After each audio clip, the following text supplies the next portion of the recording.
Hello everyone, today I'll go over what if Deku questioned what are quirks part 2. And all the credit goes to the author in the description below. Let us begin. Chapter 6. A Slippery Slope. Chapter 1. The sun was setting, creating a marasma of reds and blues on the horizon. Birds sat on the overhanging telephone wires, singing their pretty songs.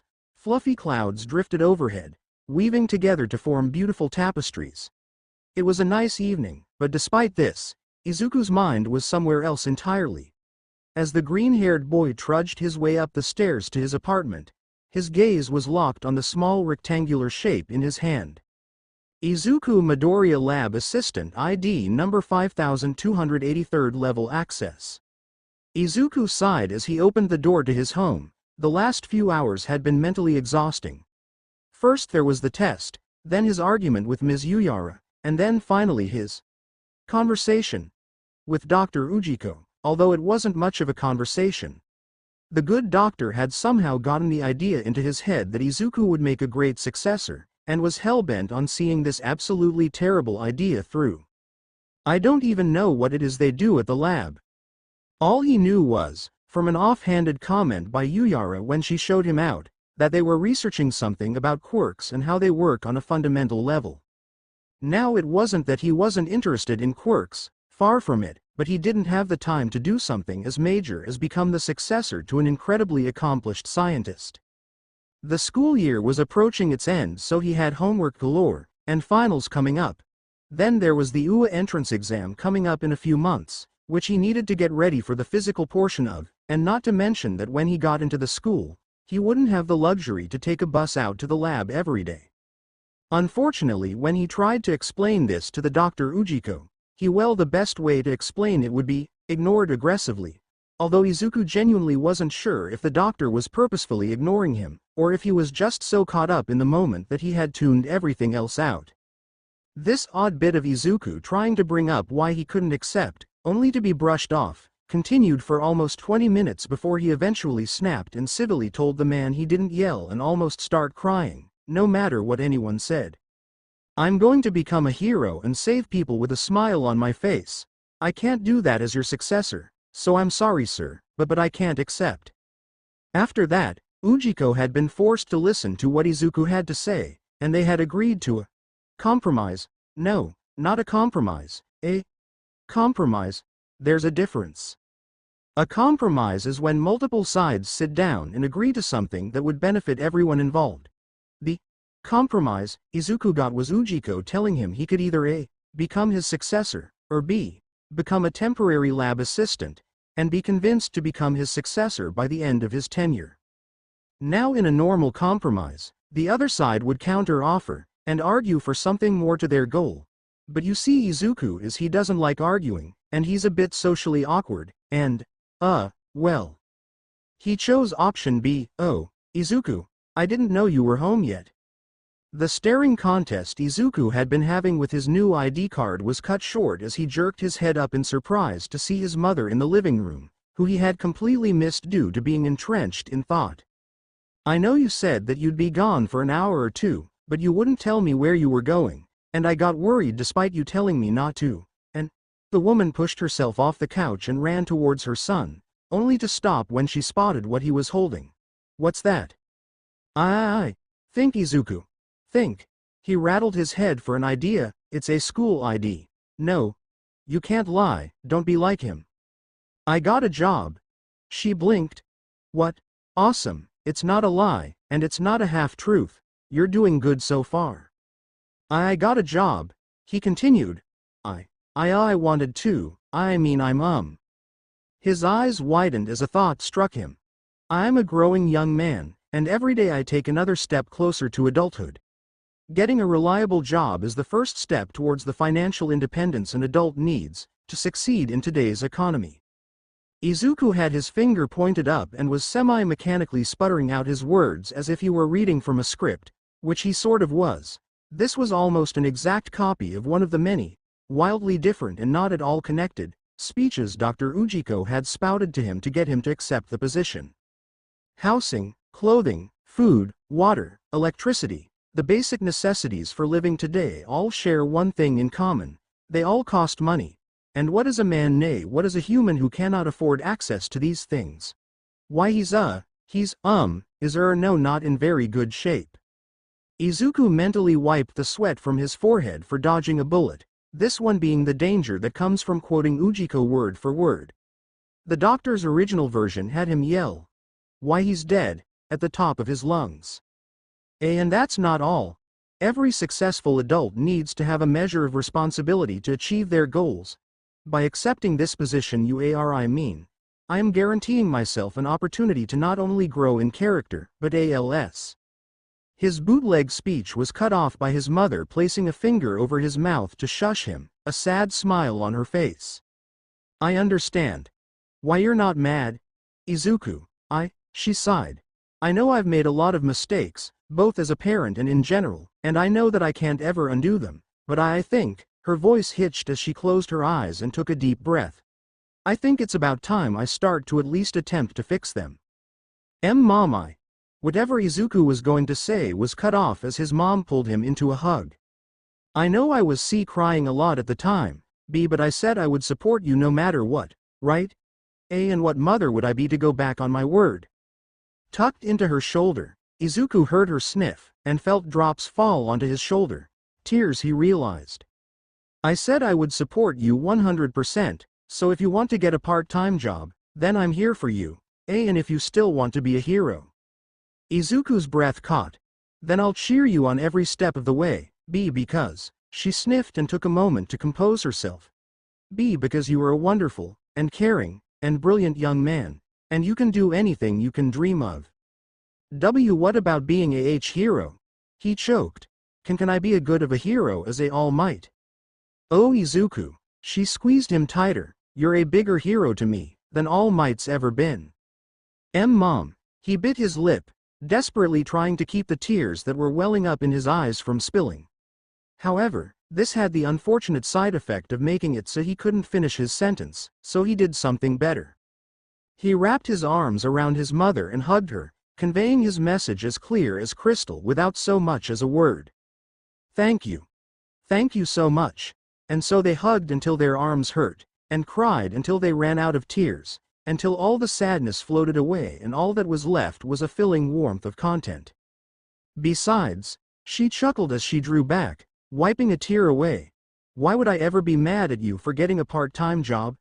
It's not like you're working for a supervillain or anything. I am a supervillain. No, you're a brat. Ujiko flipped through several reports on his tablet, calmly ignoring how Tamura raged and ranted in response to his, in his opinion, very accurate observation. Now ignoring something is a very useful skill, and while it can help deal with quite a few things, it's not exactly an invincible strategy. For instance, it's very hard to ignore someone when they slam their hands on the table you're sitting at, and turn it to dust. You will make me a Nomu to my specifications? Specifications? The doctor glanced down at the pile of dust that was once a table before looking back at the self-proclaimed supervillain. That's a very big word for you, Tamura, over 3 syllables. He grinned as Tamura glared. I'm very impressed. You bastard. The rising villain roared.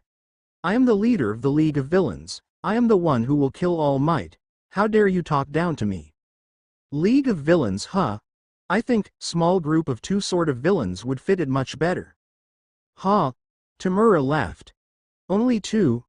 You must be out of the loop. In just the short time since its conception, the League has gained well over 20 members, with more joining every week. You're right, Tamura. I guess that name was a bit harsh. The doctor sighed. Your group now has 20 bottom-rung thugs who I wouldn't trust with so much as a box of socks. Tamura's daycare for the dumb and desperate fits much better. How dare you insult me? I'm the one who your Nomu are for. How dare I? Ujiko's eyes narrowed dangerously as he pushed himself out of his chair. How dare you? My creations are for my master, for the wielder of the all-powerful quirk All for One, not for you.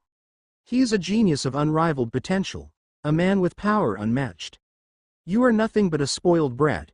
You have no right to compare yourself to him. I'll kill you, Tamura spat, his hand twitching. It'll be easy, like completing a tutorial. Go ahead. The scientist hissed, his words ice cold. Kill me and all, you'll never get a single piece of my research. Gentlemen, please. A digitized voice cut into their argument. We're all on the same side here, there's no reason to be threatening one another. No reason? Tamura whirled around to the voice. This piece of low-leveled trash insulted me. So he did, the voice agreed, but you said that you would kill him. And I will. So you don't care about his life? Why would I? But if you don't care about his life, why then should you care about his opinion? Tamura blinked, raised his hand, stopped, and took a moment to think. But he went, and you know what? He struggled before clenching his fists and growling. I'm done here. I'm done with this meeting, and I'm done with you. He pointed at Ujiko before turning and storming away. Ujiko watched All for One's successor storm off, with a completely neutral face. His emotional mask only cracking to reveal a small scowl when Tamura slammed the door behind him like a little kid throwing a tantrum. He's a brat, Ujiko finally said, as he slumped back into his chair. He's immature, he's petty, he acts like a child, he has no real plan other than disorganized chaos, and he lets his anger override both his logical reasoning and common sense. The doctor concluded with a sigh. I've told you this before, and I know you won't listen to me, but please. He looked over to the TV. He's not worthy to be your successor, Master. All for One mused, an air of amusement floating through the screen.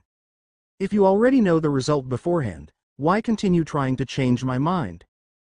Because you deserve the best of the best, and he isn't worthy of that title by a long shot. You're right, Doctor, All for One admitted with a chuckle. He's far from the most capable candidate right now, but he'll grow beyond your greatest expectations, and that I'm sure of. And if he doesn't, the television fell silent, and for a moment Ujiko worried he might have angered his master, until finally. You've found someone you believe to be a better successor. What? No. Ujiko sputtered, his eyes wide in panic as he hopped to his feet. I would never suggest to. Easy now, Doctor, the supervillain chuckled. I'm not questioning your loyalty, and I know you only have good intentions. He reassured the man. But we're too far into the game to back out now. Too many plans would have to be reworked if I replaced Tamura. I would have to be impressed to a level one have seldom been before, to change everything now. I wasn't going to say I wouldn't dare. Ujiko tried before he sighed, hanging his head in defeat. Yes, Master. I'm sure whoever you have found would be more than qualified to be my successor, but as I've said, I've invested too much into Tamura to abandon him. Besides, he chuckled, if you found someone you believe capable enough to outdo Tamura, I'm sure you've already made plans to use them. Ujiko didn't verbally answer, but his silence as good as confirmed it. Nevertheless, don't worry about Tamura. If you can't bring yourself to trust him, then trust in my judgment instead. I haven't led you astray yet, have I? No, Master, you haven't. I will trust in your wisdom, but, he gulped and steeled his resolve, I will not know. I refuse to accept Tamura as your successor.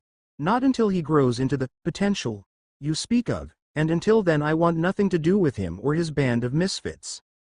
That's all I ask of you, to trust me and to give Tamura a chance to grow.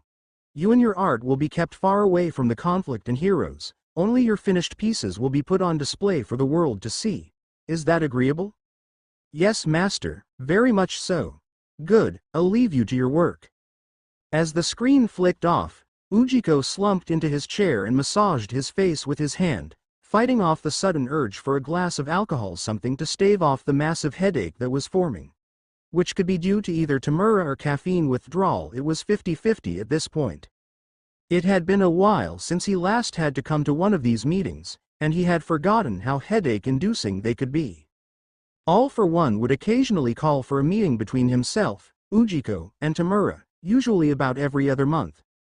He had originally called it something along the lines of, well, now that Ujiko thought about it, he couldn't remember what his master had originally said its purpose was. He had tuned it out 5 minutes into the first meeting, when he realized the real purpose of them. To make him and Tamura actively not hate each other. On paper it makes total sense. Ujiko is arguably All for One's most important follower, seeing as how he's responsible for getting his master to the point of actually being able to walk again after his fight with All Might. as well as the fact he's growing a giant army of Nomu for All for One to do with as he pleases. Meanwhile, Tamura is the man's successor, and will continue All for One's work long into the future. Getting them to cooperate is a very worthwhile investment. In practice, however, Ujiko sent another look down at the used-to-be table dust coating his feet, and grimaced. Now it wasn't as if he wouldn't work with Tamura. He did make the hands for him after all, creepy as they were, but working for Tamura, well. Considering Tamura's bullshit during the meeting had driven Ujiko to consider bringing up Midoriya of all people to his master, should tell you his opinion on that. He groaned as his headache worsened.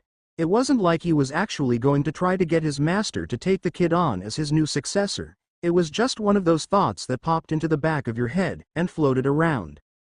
Sure, I could go and spend the money I'm saving to replace my broken car on that new TV the commercial is talking about, but I'm not actually going to, because that would be stupid. Speaking of the kid, he should be finishing up a tour of the lab right about now. Ujiko had originally planned on showing the kid around the lab himself, but then All for One had called a meeting last second, and he was forced to leave a small recorded message for the kid, and tell Yuyara she was in charge of the tour, as he ran out the door. Wait. He blinked. Kid, plus tour, plus Yuyara in charge, plus my luck. His brows creased as worry began to gnaw at the back of his mind. He did tell her to ease the kid into everything slowly, right? Right. And these are the Nomu. Yuyara concluded with a proud smile on her face, gesturing to the rows of large tubes that were lined up behind her, their bright green glow filling the room and blending almost seamlessly with her toxic green eyes. Aren't they great? Chapter 7. A Slippery Slope. Chapter 2. Laboratory Overseer, or Lab Head, for short, is the title given to those who help run and oversee the many laboratories, research stations, and storage facilities of Dr. Ujiko Daruma. The man is a genius, yes, but not even he could micromanage every detail of every research project of every building, so he didn't bother trying to. One lab head per facility, a person who is given free reign over everything in the building, so long as they follow any and all orders from Ujiko, willingly hand over control when it is deemed necessary, absolutely under no circumstances withhold any critical information whatsoever from their weekly reports, don't interfere with other facilities' work, and arguably most importantly get your job done. So needless to say, it is an incredibly important position, and one Yuyara takes great pride in, even if most in her situation wouldn't. See, everything about a lab head is directly tied to their work. Lab supplies, funding, workers, prestige, even how much you got in your paycheck was directly tied to what results you turned in to Ujiko. On paper this works just fine. In practice, however, it makes a sort of feedback loop. The biggest labs with the best supplies, that can focus on multiple projects at once, get the most work done, which means they get more supplies, which means they get more assigned projects, which means they get more work done, and so on and so forth. Meanwhile, the smaller labs are left with few ways to compete. Is it a perfect system? No. Is it moral? Debatable. But a quick crunch of the numbers actually shows that by having his top labs, 6 or so labs constantly competing against one another, Ujiko gets more done faster this way than by playing socialism constructor, so he's unlikely to change it anytime soon. Which brings us back to Yuyara, the youngest, newest, and as such, most inexperienced lab head, assigned to the newest, smallest, and least equipped lab. She had been an incredibly bright mind all throughout her career. Her not always standard way of looking at things let her solve problems that had others scratching their head. This combined with her almost obsessive need for a better paycheck, due to the various debts she had acquired over the years, let her climb through the ranks abnormally quickly. So when she, one of the top performing scientists at the time, was approached for yet another promotion, she happily jumped at the chance, not even bothering to read what the papers she was signing said, let alone the tiny bits scribbled at the bottom of each page. So when she first was told which lab she would be maintaining, she was devastated. How was she supposed to get anything done with this? It wasn't even built yet, for heaven's sake. Not to mention that because of the nature in which her position was paid, she wouldn't be getting any form of payment until the lab completed an assignment, And even then, with the size of the lab and its projected production output, her supposed promotion had actually cut her annual income. And by a not insignificant margin too. So, knowing this, she did what any person would do. She went home, pouted, ate ice cream, watched shitty rom-coms, and may or may not have pulled out some emergency booze and gotten drunk. A few mornings later, the bottles littering her apartment and her pounding headache really helped highlight her situation for her. Her new position had no income whatsoever until the lab was finished. When it was finished, she wouldn't have the income she did as a top scientist. She was basically a joke to her peers, the other lab heads. And she couldn't go back due to all the information she was given when she was promoted. Oh, sure, she could have turned down the offer when she found out about her lab, but she was part of the team who had worked on the latest memory erasing Nomu. She knew what that thing did to people. So with all this in mind, she set a goal to fix her situation. She would make her lab one of the top labs or die trying. Some might have called her brave, just plain stupid, or something in between. It didn't matter, her stubbornness paid off. She had won the lottery, the metaphorical golden goose, a royal flush in this game of poker, and if she played her cards right, it ensured a golden highway to the very top. Izuku Midoriya, Ujiko's hastily picked successor, had decided to not only wander directly into her lab, but also live far enough away from the other labs that daily transport to and from them was deemed more burdensome than simply upgrading her lab. It had barely been a few days and already new supplies, workers, and funding was pouring in. 2 new expansions to the lab were planned, and the list of things just kept growing. So when the boss had told her to take Green, her new favorite person, and give him a tour of the lab, her new favorite place, she made sure to go plus ultra and give the best, most detailed tour she could possibly show off. And these are the Nomu, Yuyara proudly declared, her smile splitting her face. Aren't they great? Aye. Izuku stammered like a broken record, his face an odd shade from turning pale and going green at the same time. Aye. You okay, Green? IWH, what A or TH those? They're the Nomu? Yuyara cheered with a small hop, seemingly unaffected from having to repeat herself. And now that you're here, we're gonna get more. More. Yay. More? Her adrenaline high calmed down as she took in the kid's face. Are you okay? It's TH that they're MMO monsters. As he pointed weakly to the tanks, Yuyara's eyebrows furrowed in confusion, before shooting up in surprise when she realized what he meant. Boss hasn't told him anything. Now there was a lot of other thoughts that accompanied that, usually along the lines of shit, or fuck, or even the very diverse shit. But that main bit was the most important. Why hasn't the boss told him? She stood, smiling blankly at the kid, belying no sign of the flood of panic that was bubbling up inside her. No, scratch that. Why hasn't the boss told me he didn't tell him? Wait, her smile faded. Could it be? Is this the boss's way of telling me that my achievements and hard work have finally been acknowledged? Only to come back in full force. Don't worry, boss. I'll show you your trust is well placed. Shit. Pedestrians were roughly shoved to the side as a certain scientist dashed through the streets, cursing Kurogiri for not answering his phone, and panicking because of how much he did, in fact, not trust Yuyara with such a delicate situation.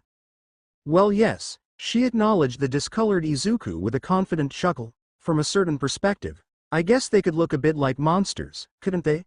But lucky for us, they're a lot cooler than something as boring as monsters. What do you mean? Well, Yuyara rocked back and forth on her feet. Take Bigfoot for example. At best, it's a man with a monkey quirk. At worst, it's a man in a fursuit. Borrring.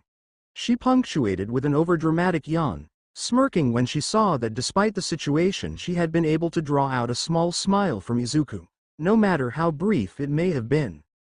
These meanwhile have been genetically engineered by some of the brightest minds in the world, each holding a myriad of useful quirks. Wait, Izuku stopped her, his brain processing what she was saying. You gave these things quirks? And multiple of them? Yup. Now you're getting why they're so cool. That's genius. Impossible. Scary. Worrying?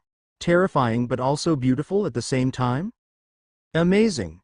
Yuyara blinked, not expecting that answer at all, as Izuku continued.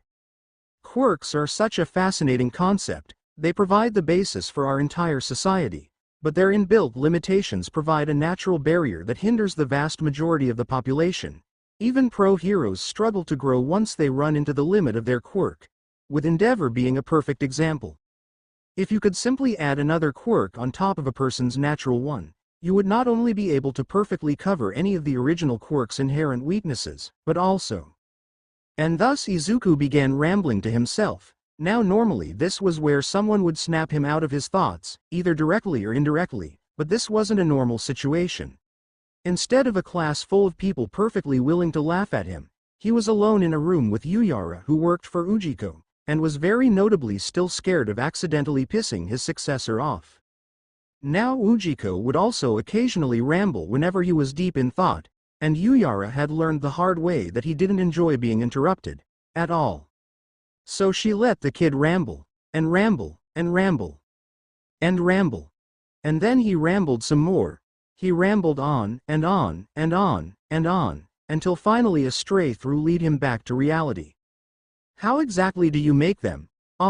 That's the million-dollar question now, isn't it? Yuyara chuckled, quickly recovering from zoning out during the kid's muttering. That information is usually saved for higher-ups, but since you're the boss's new number 2, she smiled and continued. Ignoring Izuku's weak denial, I'll make an exception. Okay Yuyara, you've got one shot at this. You gotta convince the kid to stay, not scare him off, convince him nothing's suspicious about the very suspicious monsters in the very suspicious lab tubes, all while sticking to the truth as much as possible. She gave herself a brief mental pep talk before crossing her fingers and beginning. The Nomu are created using human bodies as a base, and injecting them with various quirks. The kid blinked. Yuyara blinked. Okay, rough start, but we can fix this, I just have to be smooth about it. Which turns them into monsters.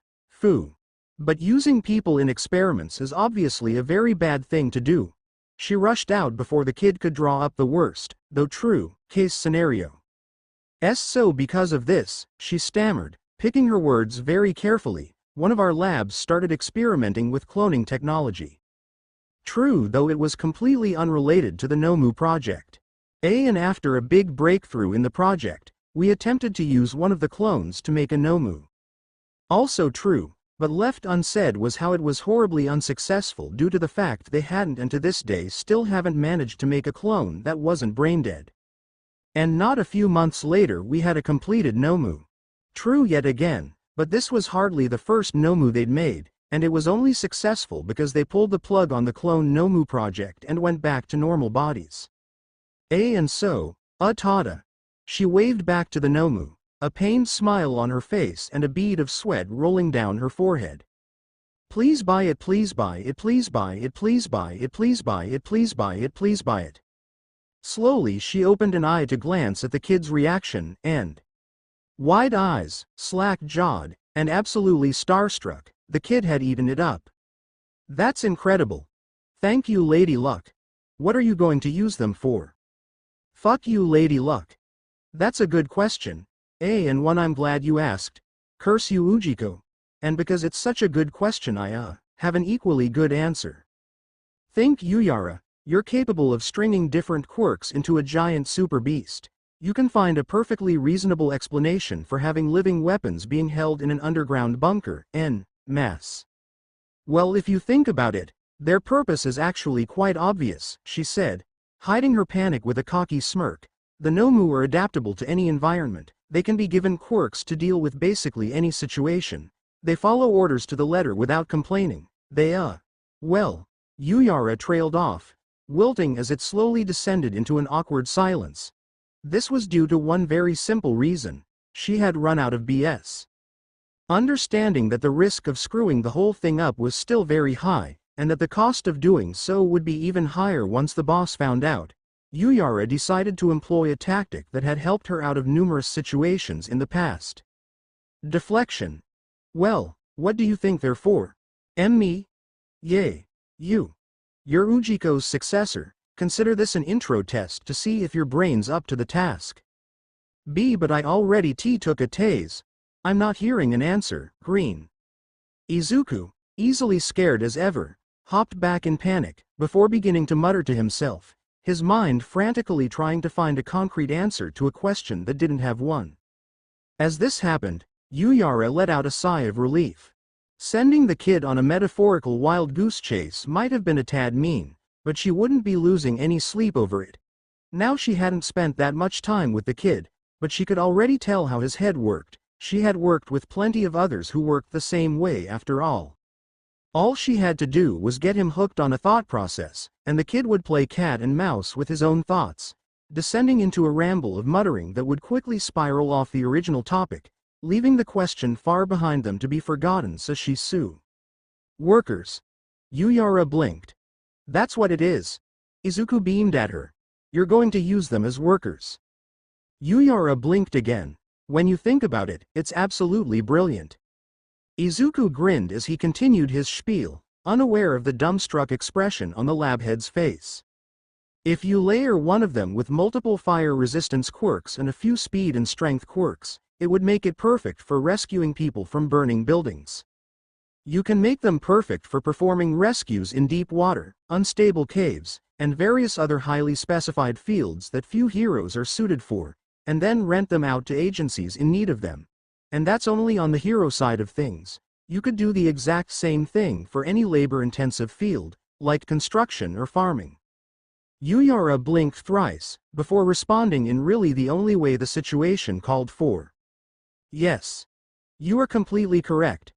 Color her impressed. That wasn't a half-bad idea. In fact, the more she thought about it, the better it sounded. It would not only give them a very believable, and more importantly legal, excuse for the public if the Nomu program ever got leaked, all while providing a nice source of revenue as a cherry on top. The youngest lab head scratched her chin in thought as she began to seriously turn over what the kid had suggested. One of the biggest concerns of the entire program was how if anything was leaked they had basically no way to avoid mass panic over the army of mindless monsters being hidden under the nation's nose. The kid's idea, while far from leak-proof, was leagues above their current plan, which could best be summed up as brutally smash any and all potential data leaks with overwhelming force and hope it never gets to that level. See, can I ask one more question? Yuyara turned back to the kid with a slight, but quickly suppressed, grimace. The kid's all-too-smart questions were quickly becoming her least favorite thing. Well, of course. She smiled while internally screaming, no more questions. Save them for Ujiko. I'm running out of bullshit to come up with. See, kid, if I join, do you think it would be possible if? Green, y'all gotta speak up if you want anyone to answer your questions. He took a deep breath, is it possible to give myself a quirk? Geez, Green, when I said speak up, I meant speak louder, not yell. Yuyara leaned back at the unexpected volume. The volume was unexpected, the question itself, however. Yuyara let out a huff. She really should have known the kid was going to ask that eventually, and the answer was simple, but also complicated. Yes, no, yes, and no yes. It was possible to give people quirks with the technology they had. The Nomu existed for a reason. No. It was not safe, as the human brain was not made to handle more than one quirk, and the result of brute forcing it was evident in the Nomu's animal-level intelligence. And while the result of forcing quirks into a quirkless brain was unknown, she didn't want to even think about what that would do to a brain that wasn't designed to handle any quirk. Yes. There was a way to do it safely, without harming the brain, but the only known way was with the use of Ujiko's boss's quirk, who the doctor would occasionally talk about in reverence, but none of the lab heads had ever seen, let alone met, the mystery man. No. Using the quirk on Ikuku would be very unlikely, as getting this man to use his quirk on, well, anything had so far been impossible. With every request made to research, use, observe, or even verify that the quirk actually exists, being immediately shot down by Ujiko. So she told him this, wincing as the kid's shoulders deflated the more she explained, though she passed the second set of points off as rumors, just to be safe, If her boss wanted to be all secretive about a subject, then she'd leave it to him to explain. Oh, sorry for asking. The answer should have been obvious, huh? He apologized, mumbling something about asking stupid questions under his breath. Yuyara watched as the brief flash of hope in the kid's eye withered and died in front of her. Wincing as a memory of an exact replica of that expression, mirrored on a small brown-haired boy, flickered through her mind. Well, hold on. She rushed. Just because we can't do that right now, doesn't mean we won't be able to in the future. Izuku perked up a bit at this. What do you mean? Well, that's what science is all about, right? Taking a problem and researching it. At first, the solution seems hopelessly out of your reach, but then you get to work and make a discovery.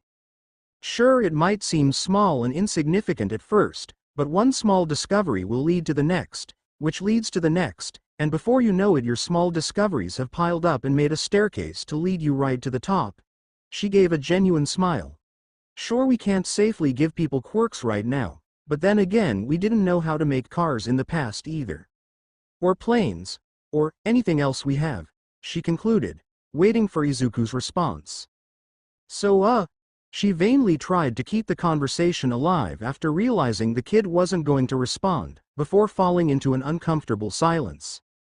So it's possible, it was faint, barely a whisper, in any other room, without the eerie silence of the Nomu storage room, she wouldn't have heard it at all, but that wasn't what mattered.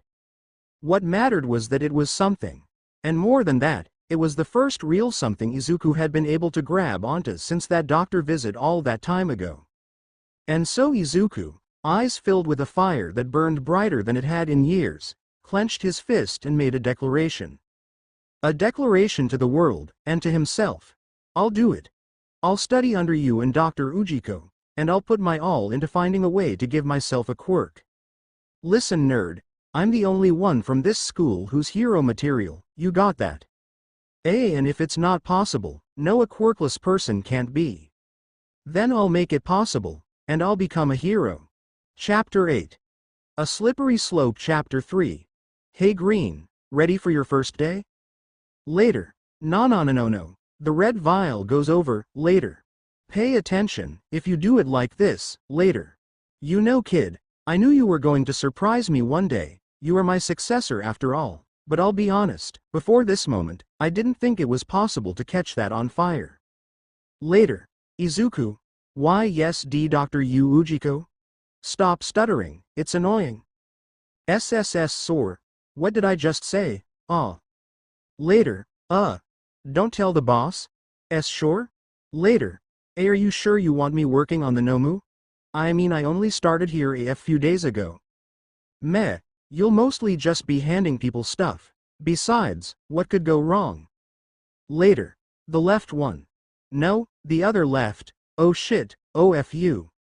Later. What does doing wire paperwork for you have to do with being a scientist? It's character building. Later. So the red vial goes. Yup. Now you're getting it. Later. Unlike early genetic engineering techniques that randomly inserts genetic material into a host genome, genome editing targets the insertions to site sp. Green. Stop muttering to yourself when you're reading. Sorry. Later. Hey, good job Green, you did it. Later. Way to go kid. Later. Not half bad Green. Later. Keep up the good work. Later. You're doing great.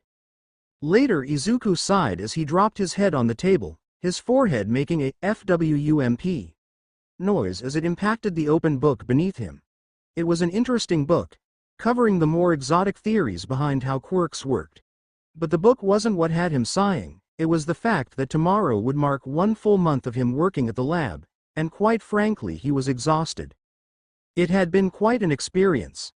On one hand there were times when he got to learn things he had never imagined, and was allowed to truly let his mind run free. No one was really bothered by his muttering, and his more off-the-wall ideas had actually been encouraged. And then on the other hand there were times like on his second day, where he almost burnt off his thumb. But generally speaking, Izuku could honestly say it had been an overall enjoyable experience.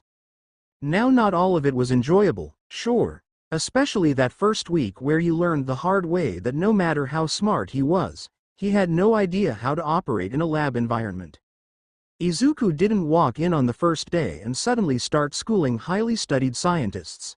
At first he'd stumbled around, tripping on his own feet, and provided as much help as a human-sized sack of potatoes. But the trial by fire, as Ujiko put it, while painful, had turned out for the better, and with time to get over his nerves and some personal tutoring from Ujiko, he now was able to at least keep up with Yuyara and Ko while they worked. Izuku continued to muse over his time in the lab silently, until he was snapped out of his thoughts as Yuyara plopped down on the bench opposite from him with a happy smile, unceremoniously dropping her food tray onto the bland cafeteria table with a metallic bang. Yuyara had been extraordinarily helpful to Izuku since he started at the lab, though how much of that was her genuinely being nice to Izuku, and how much was just her trying to get on the good side of Ujiko's successor, was still up in the air. "Hey Green, whatcha reading?" Yuyara asked, though more as a way to begin a conversation than actual curiosity. She got 2 bites into her meal before she registered the fact Izuku hadn't responded. Sending a questioning glance up from her food, she got, "I am currently reading Jonathan Gold's Extrapolated Theories on Quirk Usage, written by Jonathan Gold." Yuyara simply raised an eyebrow in response, causing Izuku to blush in slight embarrassment. "Ujiko told me the best way to stop stuttering is to clearly think out everything I say beforehand, so I can read it like a script." "Ah." She nodded in understanding. "I understand now, Mr. Robot, you don't have to continue explaining." "Our robot. Yay, no offense." Yuyara spoke through a bite of food, "but it makes you sound like a robot." Izuku blushed in embarrassment and tugged at the hem of his lab coat. Speaking of his lab coat, he had gotten it on his first day in the lab, where Ujiko had proudly bestowed it upon him. Later that day he had offhandedly mentioned it was itchy to the doctor, who in turn glared at Yuyara, who admittedly hadn't actually done anything wrong this time. The coat hadn't been slightly itchy since, it was actually a bit creepy. "Anyway, here ya go." "What's this?" Izuku questioned as he took a folded white bundle from Yuyara. "It's a high-quality medical face mask that doctors wear, with your tendency to catch chemicals on fire. Boss wanted me to give one to you." Hey, that only happened once, Green. You sent an entire storage rack up in flames." Still only once. Desperate to change the topic, Izuku defaulted to a question that he'd been meaning to ask for a while now. "Why do we only have sporks?" Yuyara rolled her eyes, well aware of his obvious attempt to shift the conversation away from anything embarrassing she could tease him about, but still responded anyway. "They're cheaper." "Cheaper? MMHM. Easier to buy one utensil than 2. That's the only reason? What, you got something against sporks?" No. It's the opposite actually." "Opposite?" The scientist smirked. "Now this sounds good." Well," Izuku stammered, well aware he had just talked himself directly into a corner. "When I was a kid," he trailed off into a mutter, nervously fiddling with the book in front of him. "Come on Green, you gotta speak up if you want anyone to hear you." Yuyara snickered. When I was little, I thought they were cool because they were like SP Poons with a cool quirk." To Yuyara's credit, she waited a few seconds to start laughing. "Q quirk? That snicker, that's amazing, haha." She took a moment to compose herself. So Green, chuckled, "Do you have any other random questions that will never benefit humanity?" Actually, Izuku, eager to steer the conversation a different way again, pulled out a notebook from his coat with Lab Analysis Volume 1" neatly written across the cover in permanent marker. The notebook, while still new, showed considerable wear from consistent use, and its cover had several stains and burns spread across its face. "I've been wondering about your quirk." "My quirk?" She raised an eyebrow. My quirk's useless." "You mean it doesn't help you with your work?" "No, I mean it's just useless in general." Yuyara sighed as Izuku tilted his head in confusion. Before he could prompt her, however, she brought up a gloved hand. She turned it around and stared at her covered palm a few moments before beginning. "My quirk," she said, "is completely useless in every way, It's not helpful for any job. It's not helpful for being a hero. It wouldn't even be helpful if I wanted to become a villain. It will never benefit anyone, and by its very nature Yuyara let out a shaky sigh. Oh, what the hell, you seem like a good kid, and you're gonna be sticking around. Might as well get it out of the way. She refocused on Izuku. I'm gonna tell you a story, Green. Yuyara took a deep breath and her eyes, normally filled with a strange mixture of cheerful mischievousness, seemed to almost sink as if a weight had been put on them. When I was a small kid, I was what people call a late bloomer. I didn't have an extra joint in my toe, so I should develop one, but even after all my classmates found theirs, I still hadn't. But despite the occasional teasing, I considered myself a happy child, living happily with my family.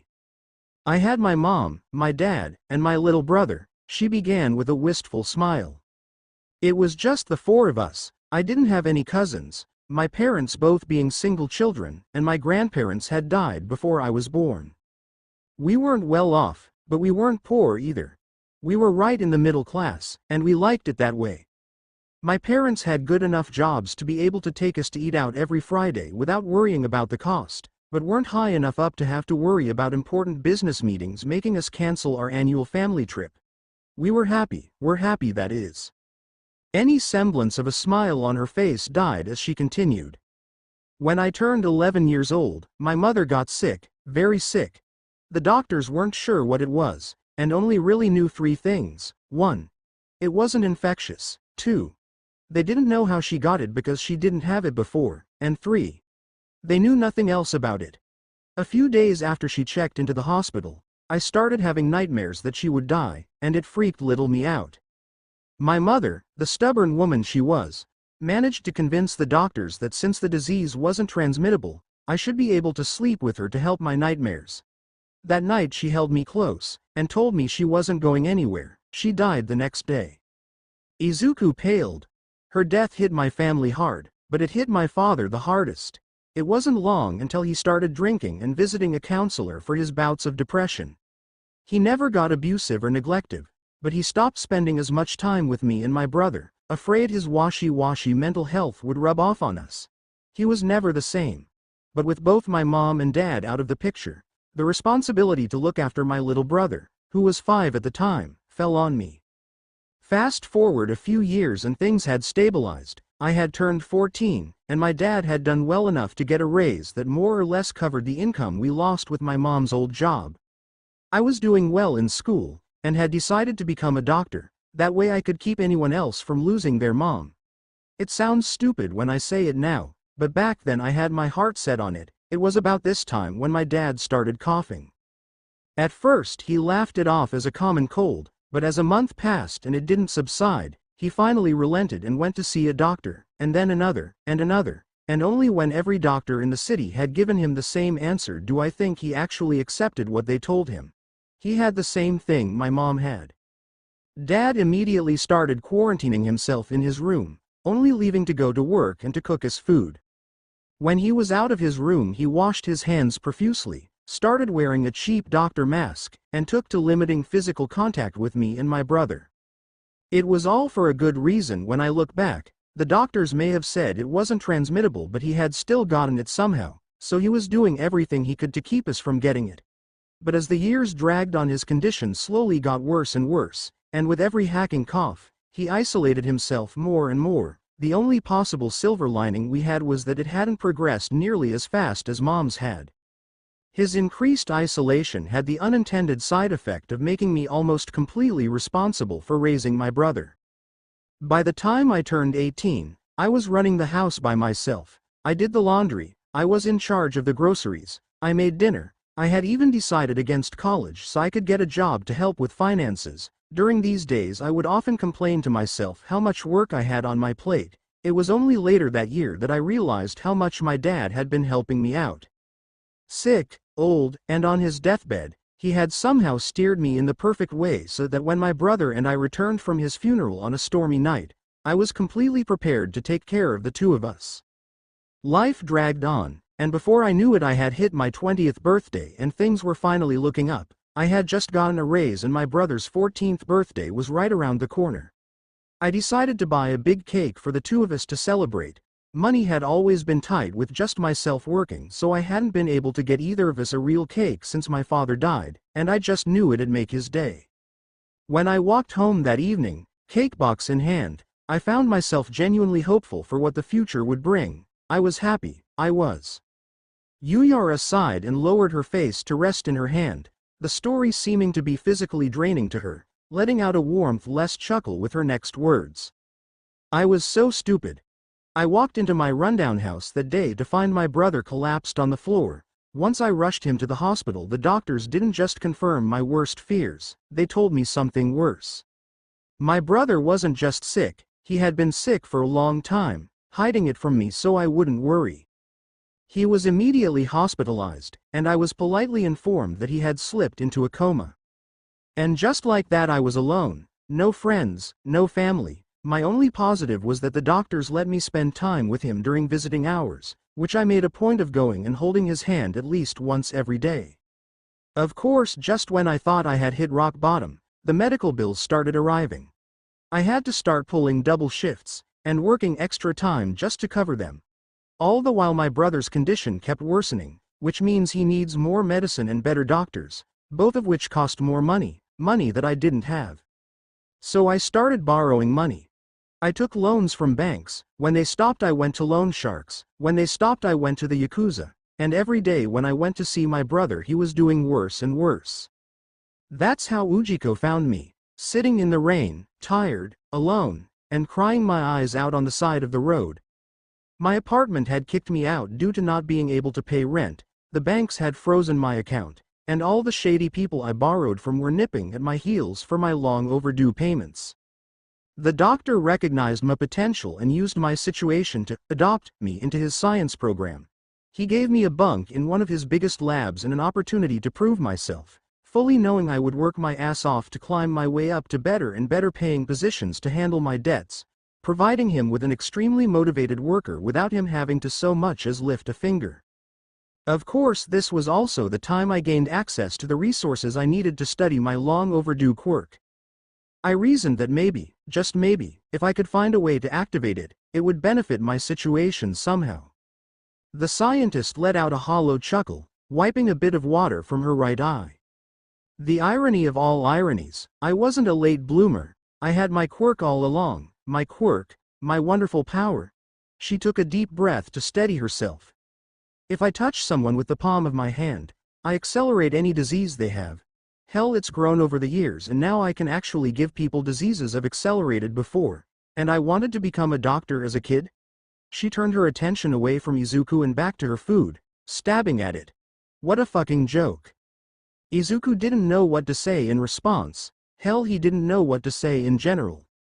Oh, you don't have to worry. Yuyara's head suddenly shot up, misinterpreting Izuku's silence. I wear gloves, see? I can't turn my quirk off, but it doesn't work without skin contact, so you're perfectly safe. And no.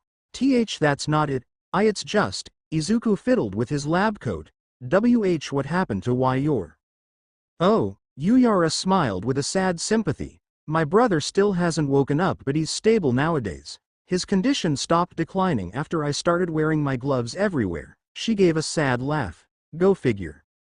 A somber silence fell upon the table as they ate. It wasn't uncomfortable, but it didn't feel right to talk. This continued until Yuyara finished eating, and an alarm on her phone went off, signaling she needed to be somewhere. She collected her tray, and began walking away before pausing and turning back to Izuku. Look, I didn't tell you all that for pity. It happened a long time ago and I'm over it all now. But, shit, this is gonna come across real arrogant, isn't it? I know being quirkless has its own reasons for being shitty, but you shouldn't put yourself down about it so often, because even if you're quirkless, well, sometimes I wish I was born without mine. Yuyara's story lingered in Izuku's head throughout the rest of the day. It lingered as he went home, it lingered as he ate dinner, and it lingered when he laid in bed that night. It stayed with him not just because of how powerful it was, but because it left him with a question to mull over. A question that went against everything he had been taught as a child, against everything preached to him by everyone he'd met, and against the very core of his childhood dreams. Yuyara's quirk had caused tragedy for her and her entire family, and with the sheer volume of people in the world, there had to be others with quirks just as bad, if not worse, than hers. Maybe quirks weren't all they were cracked up to be? Maybe, just maybe, that by being born quirkless, he had dodged a bullet.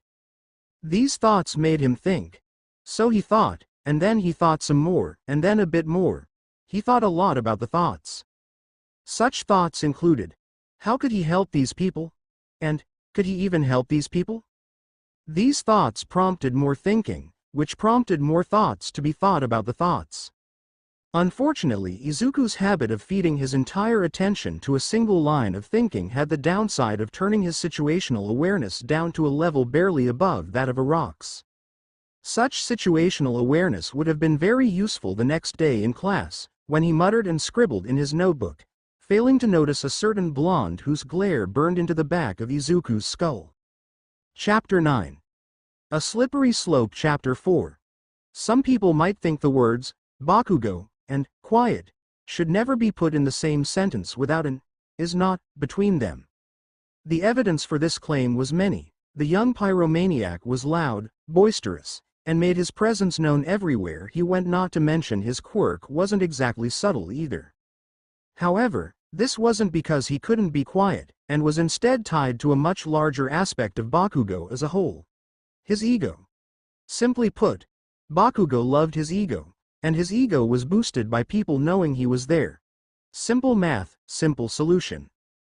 But while Bakugo loved being the center of attention, he had long since accepted that if he was ever to be the #1 pro hero, he would also need to know how to act in a more discreet fashion. Of course, this didn't make the sight of him silently stalking down the street any more unnerving. Bakugo sneered as he was forced to quickly dart behind a wall to avoid being spotted. Just because he could be quiet didn't mean he liked doing it. Being forced to sneak around like a rat pissed him off, and, as per usual, it was all fucking Deku's fault. Last week it came to Bakugo's attention that the idiot still hadn't withdrawn his application to UA. At first Bakugo had simply ignored it. If the idiot couldn't understand that he wouldn't pass the entrance exam, that wasn't his issue, but with his attention drawn back to the quirkless nobody, well, it didn't fucking make sense. In the short amount of time Bakugo had stopped giving a shit about Deku, the idiot had changed his whole act. It wasn't anything big enough to be noticeable to the average passerby, but to Bakugo, who had been pestered by the idiot since they were kids, it stood out like a sore thumb. The idiot had stopped cowering to the sides of the hallways with his head tucked down like a turtle, instead weaving through the crowds of students like an actual fucking human. He had somehow managed to stop completely falling apart in a normal conversation, and had managed to tone down his stutter. He didn't pay anywhere as much attention to any laughs or jeers directed his way, acting like he was too absorbed in his fucking journal to hear them. And speaking of his stupid-ass journal, he had always been noting down things all the time, but recently he had turned the dial past 100% and had gone off the fucking deep end with the stupid thing. Hell, Bakugo couldn't think of a single time he had seen him put the damn thing down. The little shit was getting more confident. The UA entrance exam was creeping closer every day, and the one person who didn't have a snowball's chance in hell of actually passing was getting more fucking confident. Basic deductive reasoning concluded that he had found something that made him more sure he was gonna pass. But if something could give Deku a fucking shot at passing, and Bakugo, who was already set to dominate the exam, could get a hold of it. Not even his mounting anger could keep a maniacal grin from his face as he imagined, not just blowing past his opponents, but completely obliterating their scores. Of course, when he asked Deku nicely about it, read as yelled at and intimidated, the quirkless student screamed and bolted. So now Bakugo was doing what any normal person would do, stalking Deku until the idiot either A. led him to his goal, B. started muttering to himself and revealed his secret that way, or C. wandered into an alleyway or someplace where Bakugo could corner him, without the idiot running like a complete wuss.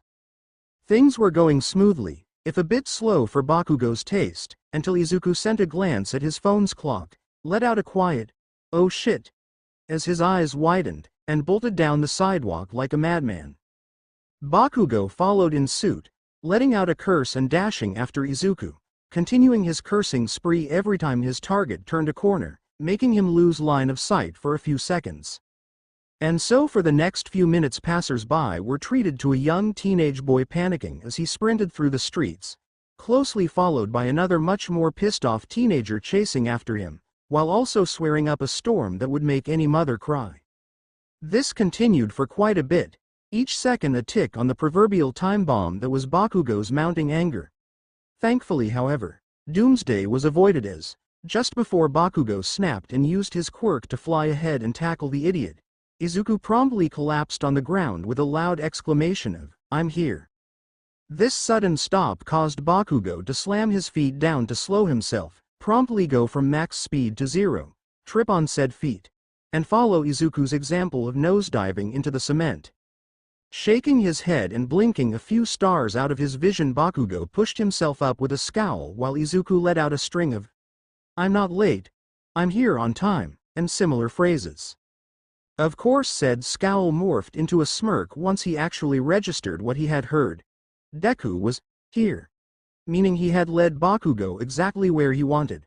Finally, after being forced to quietly follow and then chase Deku through the streets, his persistence would pay off. Only, what the fuck? It wasn't exactly what he was hoping for. In front of him wasn't some secret training ground, it wasn't a hero agency, it wasn't even a gym, it was. I came all the way out here, for a weird-ass building in the rat's ass of fucking nowhere. Deku, you fucking idiot. Izuku, having realized Bakugo was present with his initial outburst, was too busy panicking to respond properly. The fact he had just led Bakugo of all people to the lab, despite all the warnings and precautions Ujiko had practically drilled into his brain, really didn't help. Just when I thought that maybe you had finally fucking gotten your shit together, you pull this bullshit. Bakugo seethed as he stormed towards Izuku, dragging him up by his shirt. What are you hiding? WHWH, what do you mean? I mean, what's making you so fucking cocky about the UA exam, shithead? Izuku, to his credit, took a moment to think about Bakugo's words before tilting his head and letting out a confused, huh? Bakugo, to not his credit, was Bakugo and took that in the way only Bakugo could. Obviously Deku was both ignoring him, playing dumb, and treating Bakugo like he was an idiot all at the same time. AKA, the insult of all insults. WHO, the fuck do you think you are, you little shit? Good question. Izuku blinked, Bakugo blinked, and then something grabbed the back of Bakugo's collar and dragged him off Izuku. Caught off guard, and completely unprepared for any form of counterattack, if this could even be called that, Bakugo tumbled backwards and stumbled about before steadying himself and sending a burning glare back towards Izuku. Standing in front of the teen was a short pudgy man with a rather large mustache and a pair of shitty goggles, at least in Bakugo's opinion. A very good question indeed. The man said with a cheer. Who do you think you are? Going and assaulting one of my employees like that, and on my own private property no less. While the Yunge explosion quirk user was still trying to decide how exactly to respond to the sudden appearance of the man, Ujiko brought up a hand and fiddled with his goggles. A soft blue light flashed from them, so small and quick to dim that Bakugo dismissed it as a glare from the afternoon sun without thinking twice. Ujiko's eyes seemed to shift ever so slightly, looking in Bakugo's direction, but not actually at him, subtly moving back and forth almost as if he was reading something hanging in the air. Katsuki Bakugo, age 15, quirk type. Emitter, quirk name. Explosion, top marks in all his classes. Applied to take the UA entrance exam 2 months ago, hasn't applied to anywhere else, and overall has foregone the "don't put all your eggs in one basket" lesson to instead place his entire future on the, admittedly quite large, chance of him getting into UA. Ujiko's eyes settled back on Bakugo. Did I get all that right? Why, how the fuck did you get all that? How do you think I did? The scientist responded with a calmly raised eyebrow. Bakugo tore his eyes from Ujiko and glowered at Izuku, completely missing the doctor's smirk as he did so. Regardless of how, or why, or any other interrogative word, I do know. And I know a lot of other things too. Ujiko waited a half-second for Bakugo to refocus on him before continuing. For instance, I know of UA's zero-tolerance policy for advanced misdemeanors, delinquency, and infractions. Which, despite your personality, Ujiko adjusted his goggles. You've surprisingly only been marked for minor ones in the past. Very interesting, if I do say so myself. Ujiko continued to smirk as Bakugo fumed. I feel that I should make it clear any further actions against my business or employees can, and will, be reported with all necessary details and information to the proper authorities. Ujiko fiddled with his goggles again, causing the blue glare to disappear. The cards have been laid out before you, Mr. Bakugo, do with them as you will. Bakugo opened his mouth to yell, clamped it shut, ground his teeth, clenched his fists, raised his head high, Ed, and then stormed away with his hands in his pockets. Izuku watched his childhood friend walk away with wide eyes. Ujiko had just talked down Bakugo. Actually made him listen with words. Izuku hadn't thought that was possible. Ahem. Oh right. He started sweating as his thoughts were drawn back to the situation. He had just led someone to the lab, one of the very few things Ujiko had told him to never do. So that was the Bakugo fellow you mentioned before, huh? I must say I'm not very impressed. The doctor stroked his mustache as he began muttering to himself. It's a bit sad actually. Mr. Ujiko? That ego of his is going to be a problem for him in the future, especially with a quirk like that. He's like a bus with no driver. Doctor? One that's heading full speed towards a waterfall, with spikes at the bottom, dynamite-covered spikes. Doomed to kill everyone on board in a fiery, gruesome death. Mr. Ujiko? I really need better analogies. The scientist was dragged from his musings by a tug on his coat, causing him to turn to Izuku, who thankfully hadn't heard his mumbled comparison. Want to say. Spit it out, kid. Ujiko punctuated with a light chop on Izuku's head. A man of science doesn't have time to waste stuttering like a buffoon. I'm sorry, sir. What for? What do you mean, what for? I led him to the lab. Ah, Ujiko nodded in understanding. Well, it's a good thing this isn't the lab then. What? If you were going for the lab, then I'd say you were about, I don't know, a block or two off. Ujiko let out a chuckle. Which is a bit understandable, really, all these warehouses look the exact same. Wait, Izuku took a moment to think. If this isn't the lab, then why are you here, and what was all that about private property? Well, that's quite simple really, you're always early, and this time you weren't. The doctor nodded in confidence while Izuku's brows furrowed, trying to remember if that was actually true. He could have sworn he had made sure to be exactly on the dot to avoid a repeat of, but his thoughts were interrupted as Ujiko gave him a pat on the head and continued.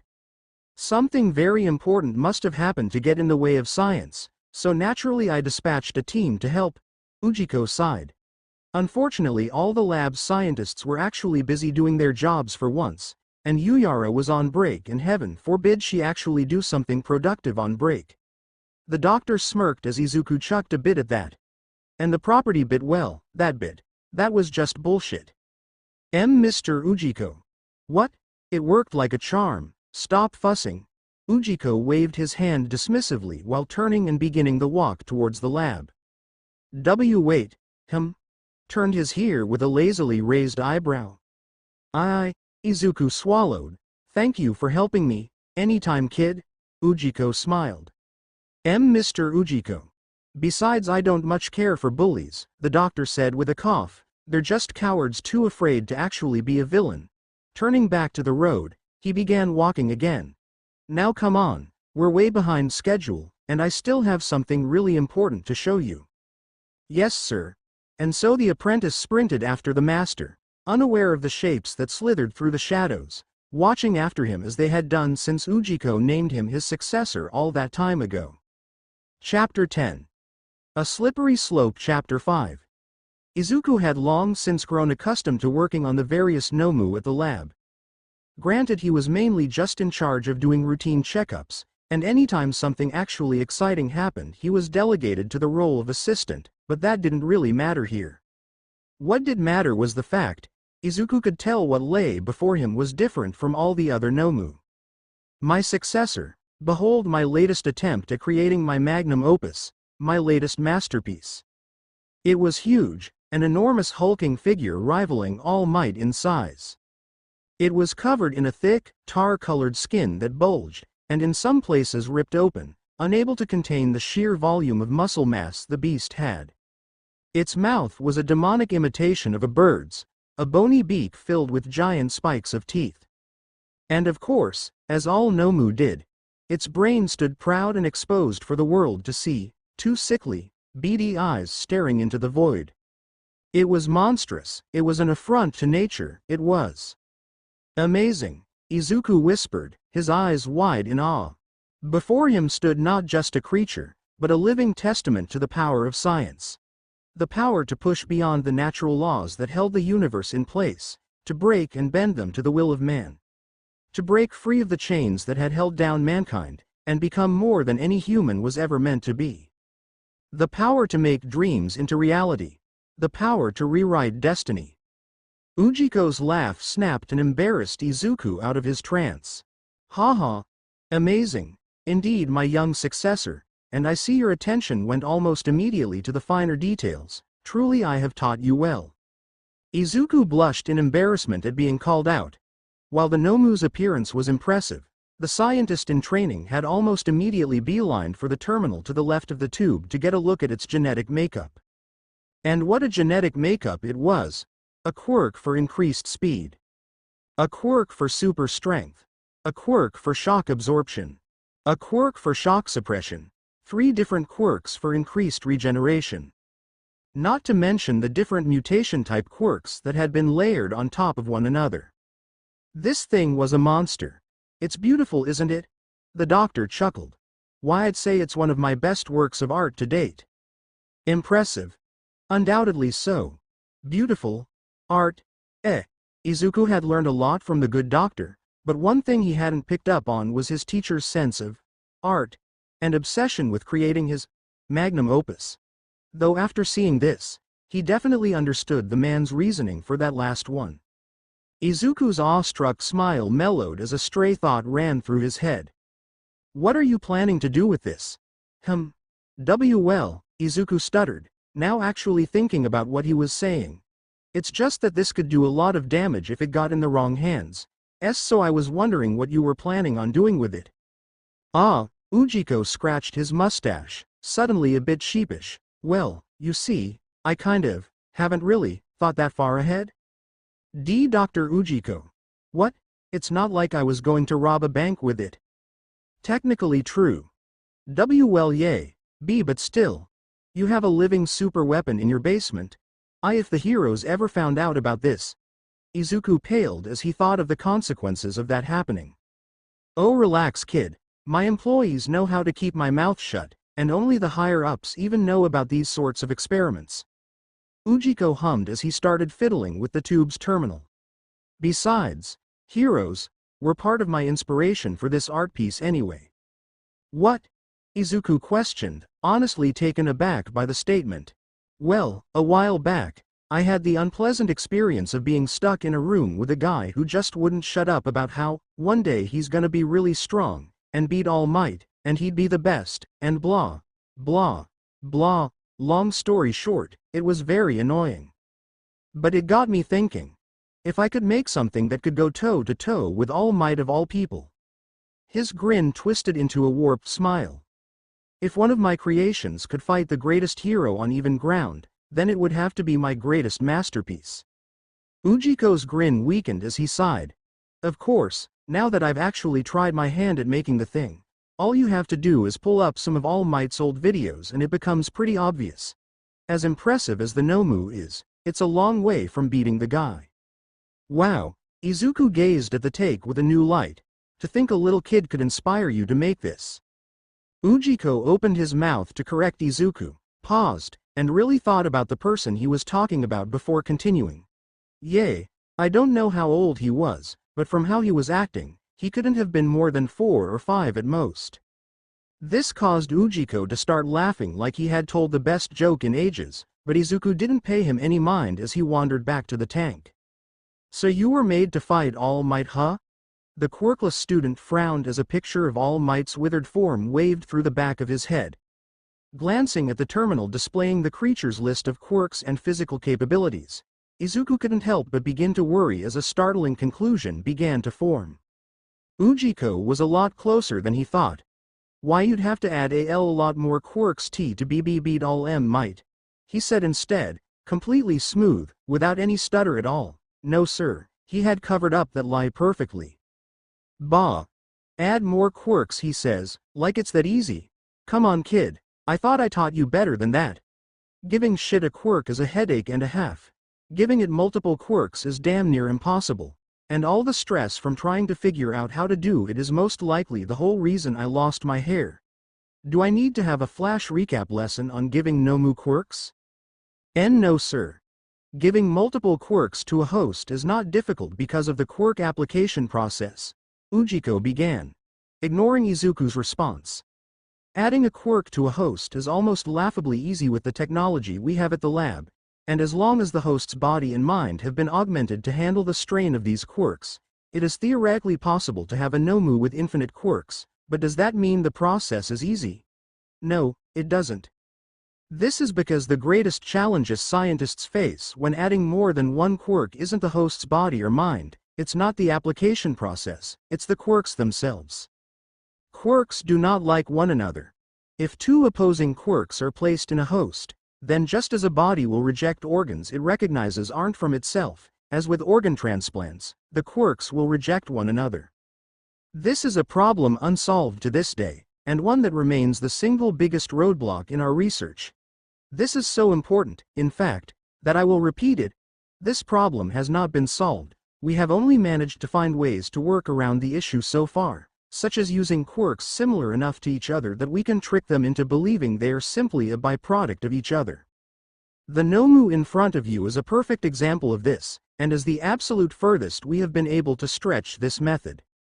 Every single one of its quirks is a physical-based quirk, and every one of its quirks simply adds on to something the creature already had.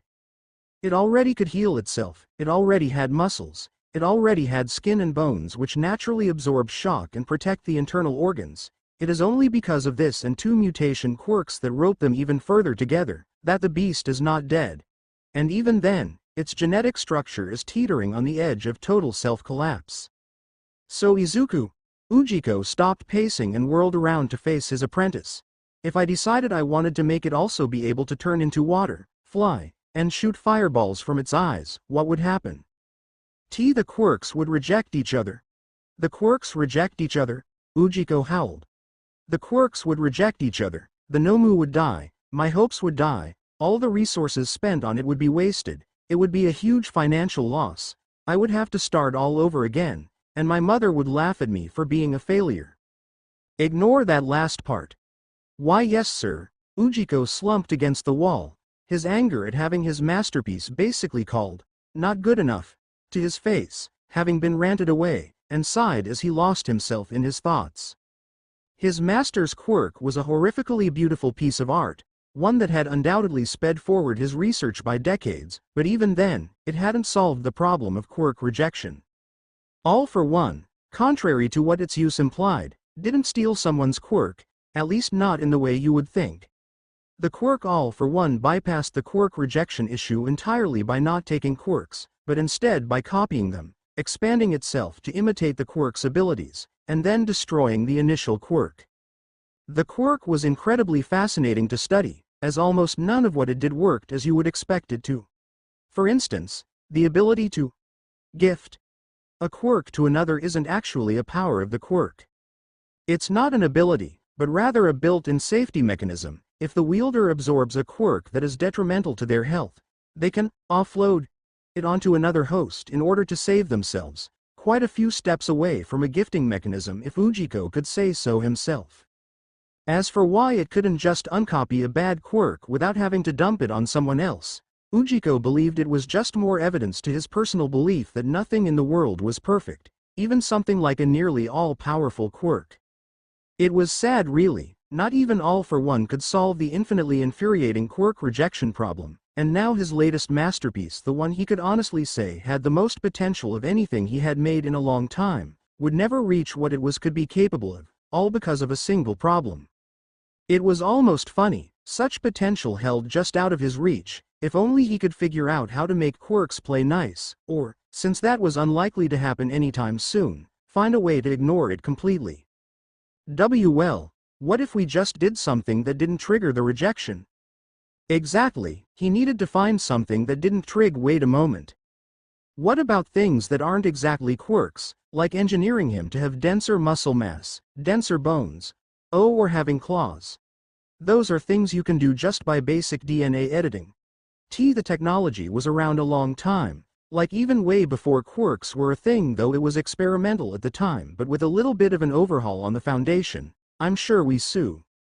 Ujiko just stared at Izuku, stroking his chin while zoning out everything his successor in denial was saying, the first two sentences bouncing around his head like an overly obnoxious beach ball.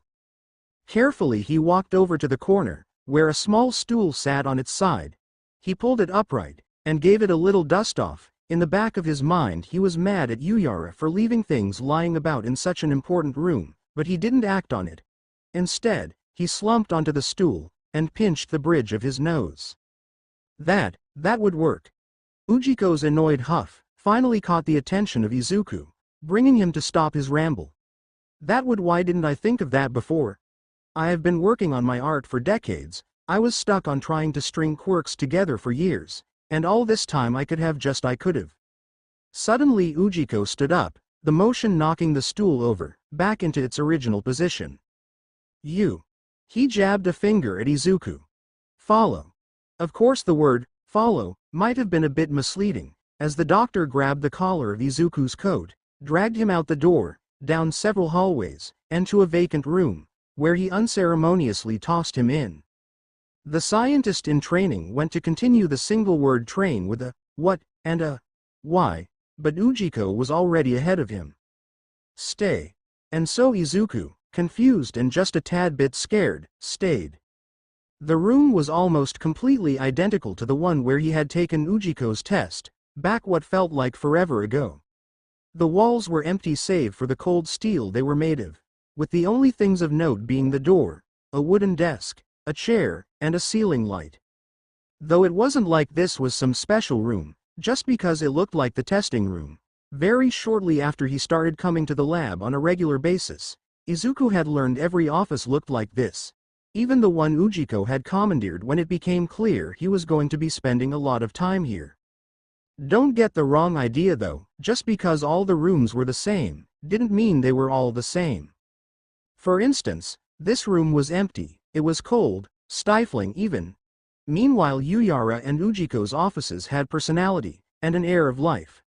Ujiko's was just because he had a ton of empty coffee cups laying about everywhere, while Yuyara's was due to all the unfinished paperwork lying about, the occasional beer can, and the frickin' mini-fridge she somehow snuck past Ujiko, ironically hiding it underneath the stacks of paperwork Ujiko lectured her about picking up. Izuku was snapped from his thoughts as the door slid open and Ujiko walked in, pushing a cart full of books, boxes, and a tablet, slightly struggling due to its weight. There are 300 items on this cart, he grunted as he gave it a final shove into the room, and around another 500 on the tablet. These are all highly important documents that I've been meaning to see if I can use to further my own research. Unfortunately, I haven't had the time to go through them yet. He coughed as he dusted off his hands. Get those sorted and report back to me tomorrow. You're getting a raise, no scratch that. You're getting a promotion to whatever position gets you a private lab. But I've only been here for 2 months. Exactly. And you're already more competent than literally every other person I have in this building.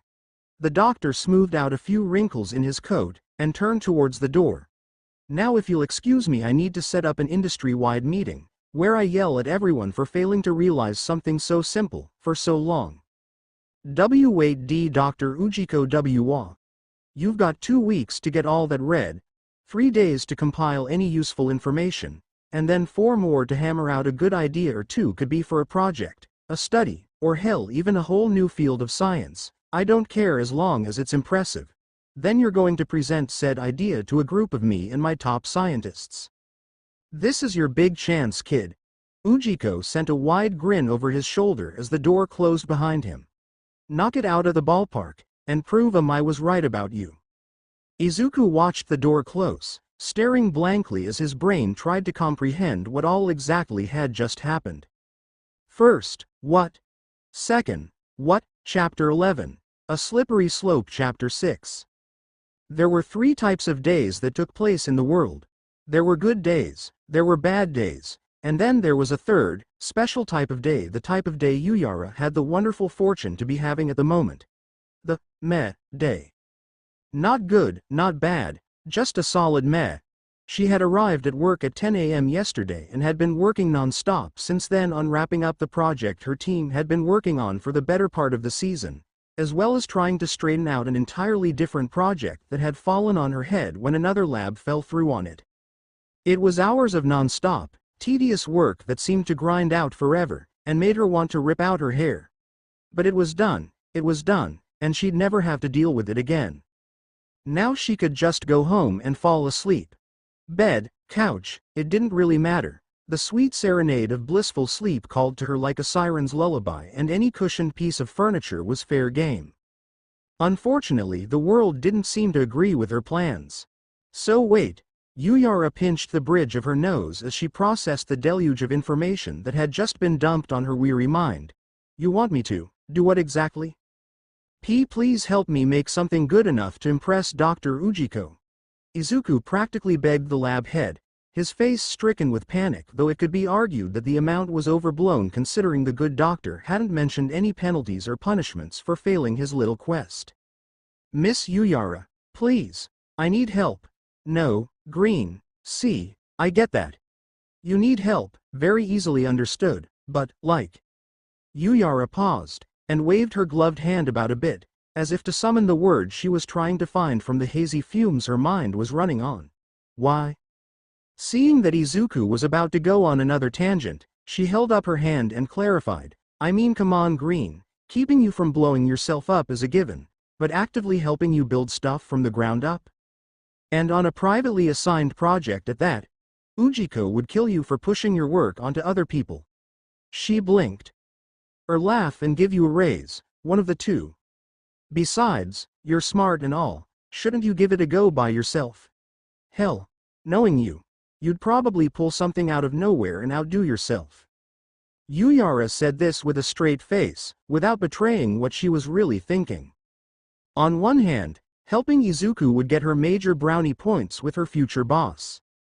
On the other hand, she had just pulled an all-nighter, so A, she was more than probably too tired to give any decent ideas without a dozen or so holes in them, and B, her natural aversion to work was being magnified by her lack of sleep.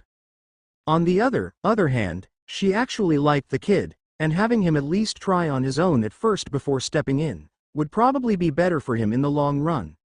And on the other, most important by far, hand, Ujiko was unpredictable at the best of times, and getting involved when he was playing puppet master of all things just screamed, bad idea.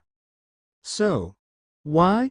Well, Izuku shifted in place and scratched the back of his neck, as if approaching a topic he really didn't want to touch. Mumble. Huh? The mumbling up? Green, it's hard to have a conversation if you can't understand the person you're talking to. Izuku started to mumble again, only to be cut off by a glare from Yuyara. Steeling himself and taking a deep breath, he began again. The UA entrance exam is coming up, and I don't have time to prepare for both. The lab head didn't respond, staring blankly at Izuku with an equally blank face. Luckily, she had prepared for this type of situation beforehand.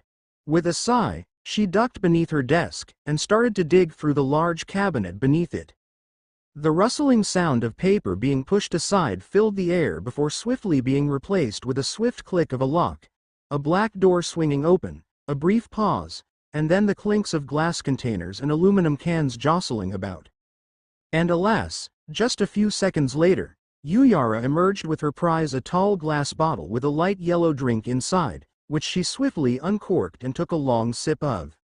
Homemade brew of lemonade, jacked up with a shit ton of caffeine, sugar, and just a dash of alcohol.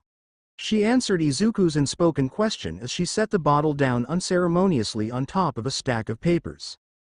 Caffeine to fuel her brain, sugar for the energy to act upon whatever she thought up, and alcohol because it's the liquid courage that the world runs on.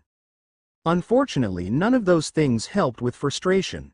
Damn it, Green, I thought you were past the whole hero thing. It's been my dream my whole life. I can't give up on it now. Izuku's comeback was quick, and absolutely burning full of emotion, so it only fit that Yuyara's response would have just as much. Of course there's an argument or two that deflating, dropping your head into your hands, and giving a huge sigh that screamed, "I give up," in everything but words, could hardly be considered burning with emotion, but I digress.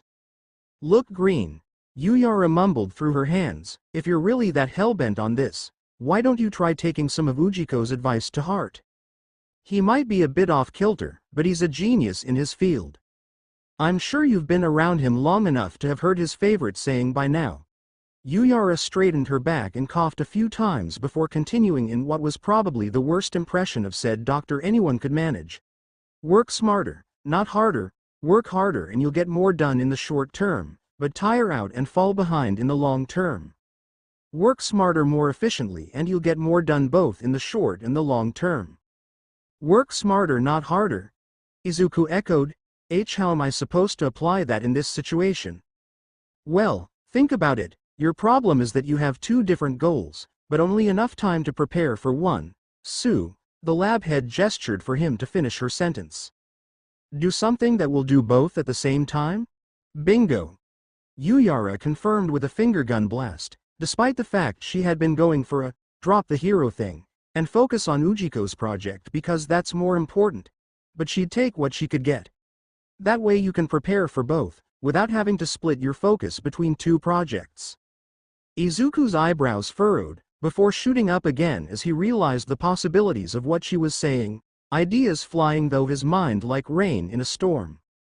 Seeing that Ujiko's favorite employee was about to descend into one of his mumbled tangents again, Yuyara coughed into her fist to catch his attention. You know, you were complaining about not having enough time to prepare for everything not 2 minutes ago. Shouldn't you be getting started like, now? Yuyara watched with a twinge of guilt as Izuku bolted out of her office, frantically thanking her as he went. What she had told him was solid advice, no doubt about it. There was just one tiny little detail that she had taken the liberty to not mention about the reasoning he had drawn from it. This lab, and in turn every resource Izuku could get his hands on, was geared entirely towards biological and genetic research. There was no mecha suit he could build, no miracle toolkit he could patch together, nothing he could make with the materials at his disposal would help him pass any form of hero exam, especially if he's also trying to impress Ujiko at the same time. And since Ujiko had beaten the fact that jabbing himself with a quirk was a bad idea into his head at least once a day, the only things he could get that could possibly pass the exam were A. Something Nomu related and thus something that was extraordinary banned on every level from being taken in public, or B. Either some sort of fast-acting neurotoxin or a controlled virus of some kind. Neither of the latter being any form of hero-esque stature that would work well in a hero test. What would happen is that time would tick down, Green would panic, and drop the hero notion to just focus on Ujiko's thing because it would arrive first. Then, even if Izuku wanted to apply to Ua, he wouldn't have the time to prepare for anything, and he'd be forced to step down, wiping him of any outside ambition and permanently tying him to Ujiko's science empire. There was absolutely no way this could blow up in her face, and wind up with Ujiko's successor enrolled in Ua, the very place that heroes trained to catch those like Ujiko and Yuyara. She'd have to lock down the virology branch labs for the next few weeks just to be safe. Yuyara could only sigh and take another swig from her drink, coming to the conclusion that if things kept going the way they were, she might wind up, mysteriously, falling ill and staying home for a time frame that ever so coincidentally lined up exactly with both the UA exam and Izuku's presentation. Chapter 12. A Slippery Slope ch7. Work smarter not harder, two birds with one stone. The young scientist repeatedly mumbled to himself as he flipped yet another page.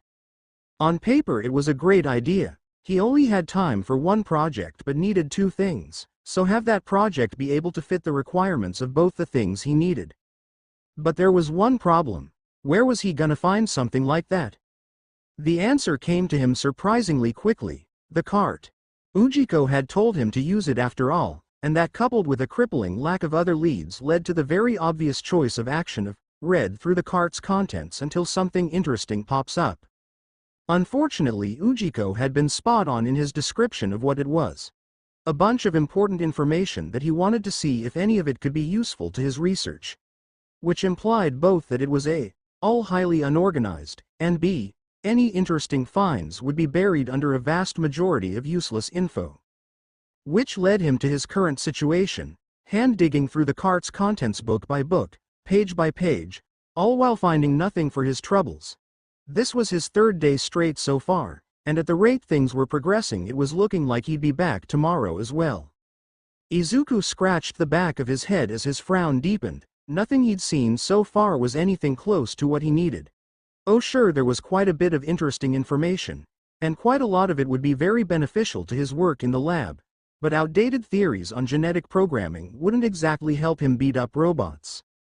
And boy was he glad he actually thought to look into said exam, or he would have wound up looking stupid with his original idea of just building a buttload of sleep darts. Closing the book he was currently holding with a snap, and tossing it over his shoulder to the ever-increasing pile in the corner, he reached absent-mindedly towards the cart when something caught his eye. Down at the bottom of the wheeled cart, only now revealed after so many items being removed, and still mostly hidden under the overflow of books and notepads, was a box. A battered, dented, partially crumpled cardboard box with more than a few stains to its name, that looked woefully out of place alongside the other, though very unorganized, reasonably well-kept books. Meh, what the hell? It was worth a shot. Pulling the surprisingly heavy box off the cart, and out from under its book-esque prison, Izuku gave it a brief once-over to make sure it hadn't been torn open before casually flipping open the box's top, only to be greeted with a virtual Pandora's box of content. In the box was a large collection of manila folders, nearly all of them having the words, classified, or restricted access, printed on the front of them, some practically falling apart with age, all of them bursting with papers and graphs. There were stacks of papers that had very obviously been sent through multiple shredders in the past, painstakingly stitched back together, and considering there were more than a few that were half burnt, it was very clear someone had wanted these gone. Hell, there were even honest-to-goodness floppy disks, just sitting there. No one had used tech like that since way before quirks. And just to top it off, none of it was in Japanese. Interest officially peaked. The young scientist began pulling everything out and organizing it into manageable piles. Quickly two different major categories began to form, the ones he could kind of understand, and those he had no idea where to even begin. Okay, so these are in English. Izuku placed a slightly moldy folder to his left, filled with the English language he had learnt the basics of in school, before picking up a paper filled with something very much not English. But these, what are wait? He blinked, as this, Russian. Sure enough, the box had been filled with an almost perfect split between English and Russian with a good bit of German scattered about, which really only raised more questions than answers. Having now pulled everything out, Izuku sat back with a huff, going over everything a second time, and slowly but surely the gears began to turn. The age of everything, the obvious attempts to destroy many of the files by either shredding them or by fire, the really old tech and floppy disks, the large, classified, stamps. These are pre-quirk government files, he said numbly as it all clicked together. There was a good 15 seconds of silence before Izuku dropped his head into his hands and let out a miserable groan. Okay. First off, how the hell did Ujiko manage to get any of this? Actually no, scratch that, he didn't want to know. There was no way in hell it was anyway even remotely legal. He should shove everything back into the box and pretend he never even saw it, maybe even burn it to save everyone the headache. Boot. Izuku cursed his curiosity as he reached for the more important-looking files and pulled out his phone to help translate. Quickly it became apparent a reasonable chunk of it was completely useless, whether due to the paper being too far damaged or simply because the information it contained was of no value. The effect was the same.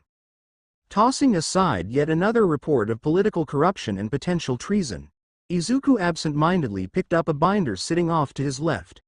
Flipping it over a few times to figure out which side was the front, he gave an interested yet disappointed when he figured out the binder didn't have the secrets of the universe printed neatly in bold letters on the first page, but acted as a timeline of sorts, one that detailed classified activities over a period of years. Already resigned that this most likely wouldn't hold anything of value, he sighed and began to skip through it half-heartedly. Blah, blah, blah, more political corruption, useless. Useless, useless, quirks start appearing, blah, blah. Genetic experimentation to understand where quirks came from is fruitless, interesting but still useless for his current situation. Blah, blah. Numbers start increasing. General misuse of quirk powers. Mass panic. Blah, blah. Military crackdown. Riots. Skip some pages. Governmental collapse. Anarchy. Useless, useless. Silver Order. Anti-quirk extremists. Blah, blah, blah. In order to better combat the emergence of Omega properties, I put forward the motion to begin. Wait. Doing a double take, and rereading the small cluster of paragraphs he had almost just completely skimmed over, Izuku's perseverance paid off, and his eyes widened like something out of a cartoon. Quickly he began shuffling through the mounds of paper like you would a puzzle box, pulling out anything that seemed to have any sort of connection to what the binder detailed. Fumbling out his new journal from the inside pocket of his lab coat, Izuku began hastily jotting down bits of information without any coherent organization. And as he sorted through the various documents, each paper acting like a piece to some deformed jigsaw puzzle with his own notes to fill in the gaps, a grin slowly grew across his face. Quirks, despite how common they are in the general populace, were an extraordinarily dangerous thing. And there was a definitive reason that so very, very few people in history had ever been born with two, and why there had never been a case of someone with more than that. A reason Ujiko had seen fit to show Izuku firsthand. The stress exerted on the human brain by even a single quirk is extraordinary, and adding more just stacks more on top, magnifying the issue to an extreme degree. Ujiko had taken Izuku to one of his larger facilities to observe the final steps in the Nomu creation process. The young boy had watched, horrified, as the brain, unable to naturally survive the strain put upon it, had been injected with various chemicals to stay operational, causing it to balloon outward. At the same time, the tissue around the top of the head began to decay, dying at an alarming rate, and flaking off like nightmarish snowflakes. This allowed the engorged organ to burst through the weakened skull, leaving the now finished Nomu with its signature exposed brain. Izuku had run out of the room as soon as the operation was complete, and between frantic breaths had asked his teacher why. Why would they use chemicals like that if they had such a horrific effect? Ujiko's response had been calm, simple, and horrifyingly enlightening. They didn't. For all the large needles and menacing tubes, the injections to the brain had only been to keep the organ from dying under the strain. The swelling, the tissue decay, all of that was a direct result from putting an unnatural amount of quirks into the body and their correlating strain on the brain. The swelling in particular was simply the body attempting to adapt in order to handle the stress it was put under. The demonstration had been Ujiko's brilliant way of convincing his protégé to not attempt to give himself a quirk without direct supervision, after Izuku had refused to stop bringing the topic up in conversations for the first few weeks. Needless to say, it had worked very well, however.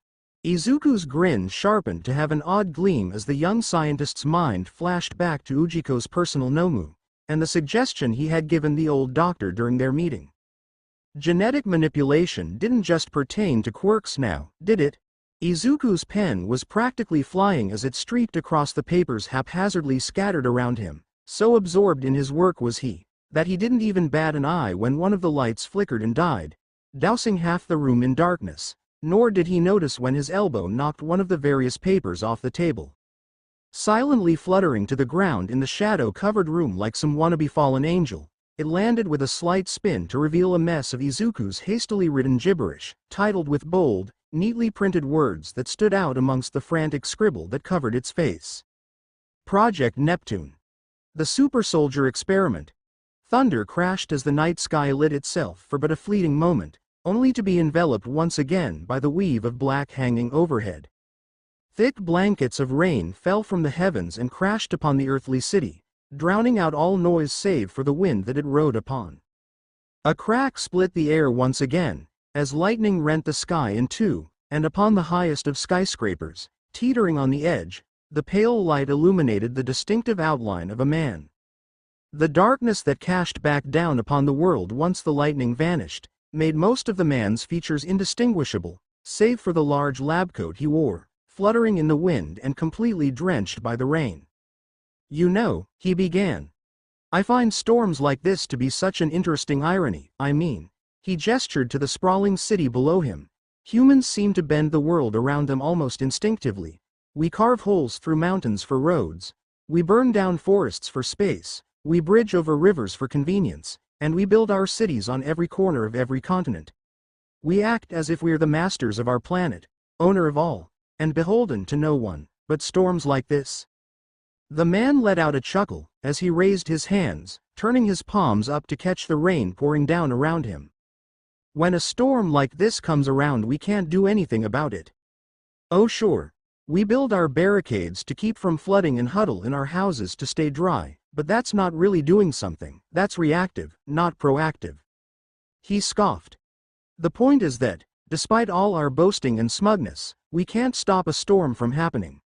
You can level a mountain range, but you can't blow up a storm. No sword, no gun, no tank, no plane, no weapon humanity has ever made in its long history of trying to kill itself can stop a storm from hitting a city. All that we can do is either get out of the way or hide inside. Which leaves us with you." The man laughed as a worryingly close bolt of lightning struck, rocking the building. "The butt end of a cosmic joke by the world itself. Your gift, that you take such pride in, the ability to see someone's future, lets you see the storms beyond the horizon, but that's it, that's all it does. You have no secret weapon, no plane, no tank, no gun, hell you don't even have a sword, and because you have no proactive choices, all you have left are reactive ones. You can either get out of the storm's way, or huddle inside to stay dry." The man cackled as he swayed dangerously near the ledge. "You see that all might dies. You see what I do when I come. You see so many things, so many storms swirling just out of sight, and I can't wait for them to arrive, and to see what you'll do. Will you run or will you cower and hide, because if you think you can fight a storm without even a sword, well," he chuckled, "then you must be dreaming, and if that's the case, here's some advice. Wake up." Night-Eye jerked awake to a crash of thunder. "Just a dream," he grunted to himself as he pinched the bridge of his nose. Taking a moment to collect himself, he blinked wearily at his desk as his memory came back to him. "That's right," he mused grumpily to himself as he eyed the various papers stacked to organized piles about his desk.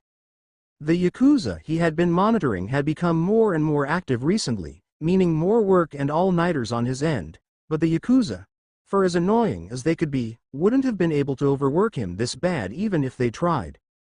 No, the blame for any recent gray hairs could be placed solely on something much smaller, fluffier, and infinitely more frustrating at times. The future site hero scoffed as he read through Nezu's reply letter, assuring him that UA security was as tight as it could be, and that he would funnel any reports of a villain that matched the description Night-Eye had given him, directly to his agency. The foresight hero could only give a heavy sigh as a disturbing sense of déjà vu settled over him. This was almost exactly what had happened between him and Nezu when he first got his vision of All Might's death. The principal would smile and nod his head, giving some help here and there when he could spare it, and assure that if anything came up he was only a call away, that he trusted Night-Eye. But he didn't believe him. Now it wasn't really Nezu's fault. It just so happened the principal worked on a slightly different branch of logic than most people, due to his quirk. High Spec let the little mouse bear see the world through a filter of pure logic. Every action had both a consequence as well as a reason for happening, and the world at large was like a vast array of interconnected strings of dominoes. Each domino that fell was itself an action, the consequence of the domino before it, and the reason for the one after it. Given a big enough picture, Nezu could follow the dominoes along and perfectly predict the way things would turn out in any given situation, not because he used some voodoo black magic, but because to him it made logical sense. Thing X happened because thing Y happened all the way back here, and if he prevents thing Z from happening, then situation L will never occur. But this black and white view of happens, or doesn't happen, comes with an annoying byproduct. If presented with something that didn't make logical sense, didn't fit into his string of dominoes, the principal tended to not take it very seriously. Which is why Night Eye, whose quirk tended to not care about logic, found him so infuriating to work with at times. He had gone to Nezu the day after his vision of the man in the lab coat, but as he paced about the principal's office, explaining in detail what he saw, what could happen, what would happen, Nezu had just sat there nodding along with a smile on his face, and a knowing, sympathetic look in his eyes, the same look you would expect from a father listening to his son tell him he was going to be the first astronaut to land on the sun. So Nezu would make some promises, buff up security, and maybe toss him a bone or two if something came up, but it wasn't commitment, no, it was appeasement, doing just enough so Night Eye couldn't complain and nothing more. Nezu was just now starting to take his warning about All Might seriously due to his dwindling time limit, 2 years after he had first given it.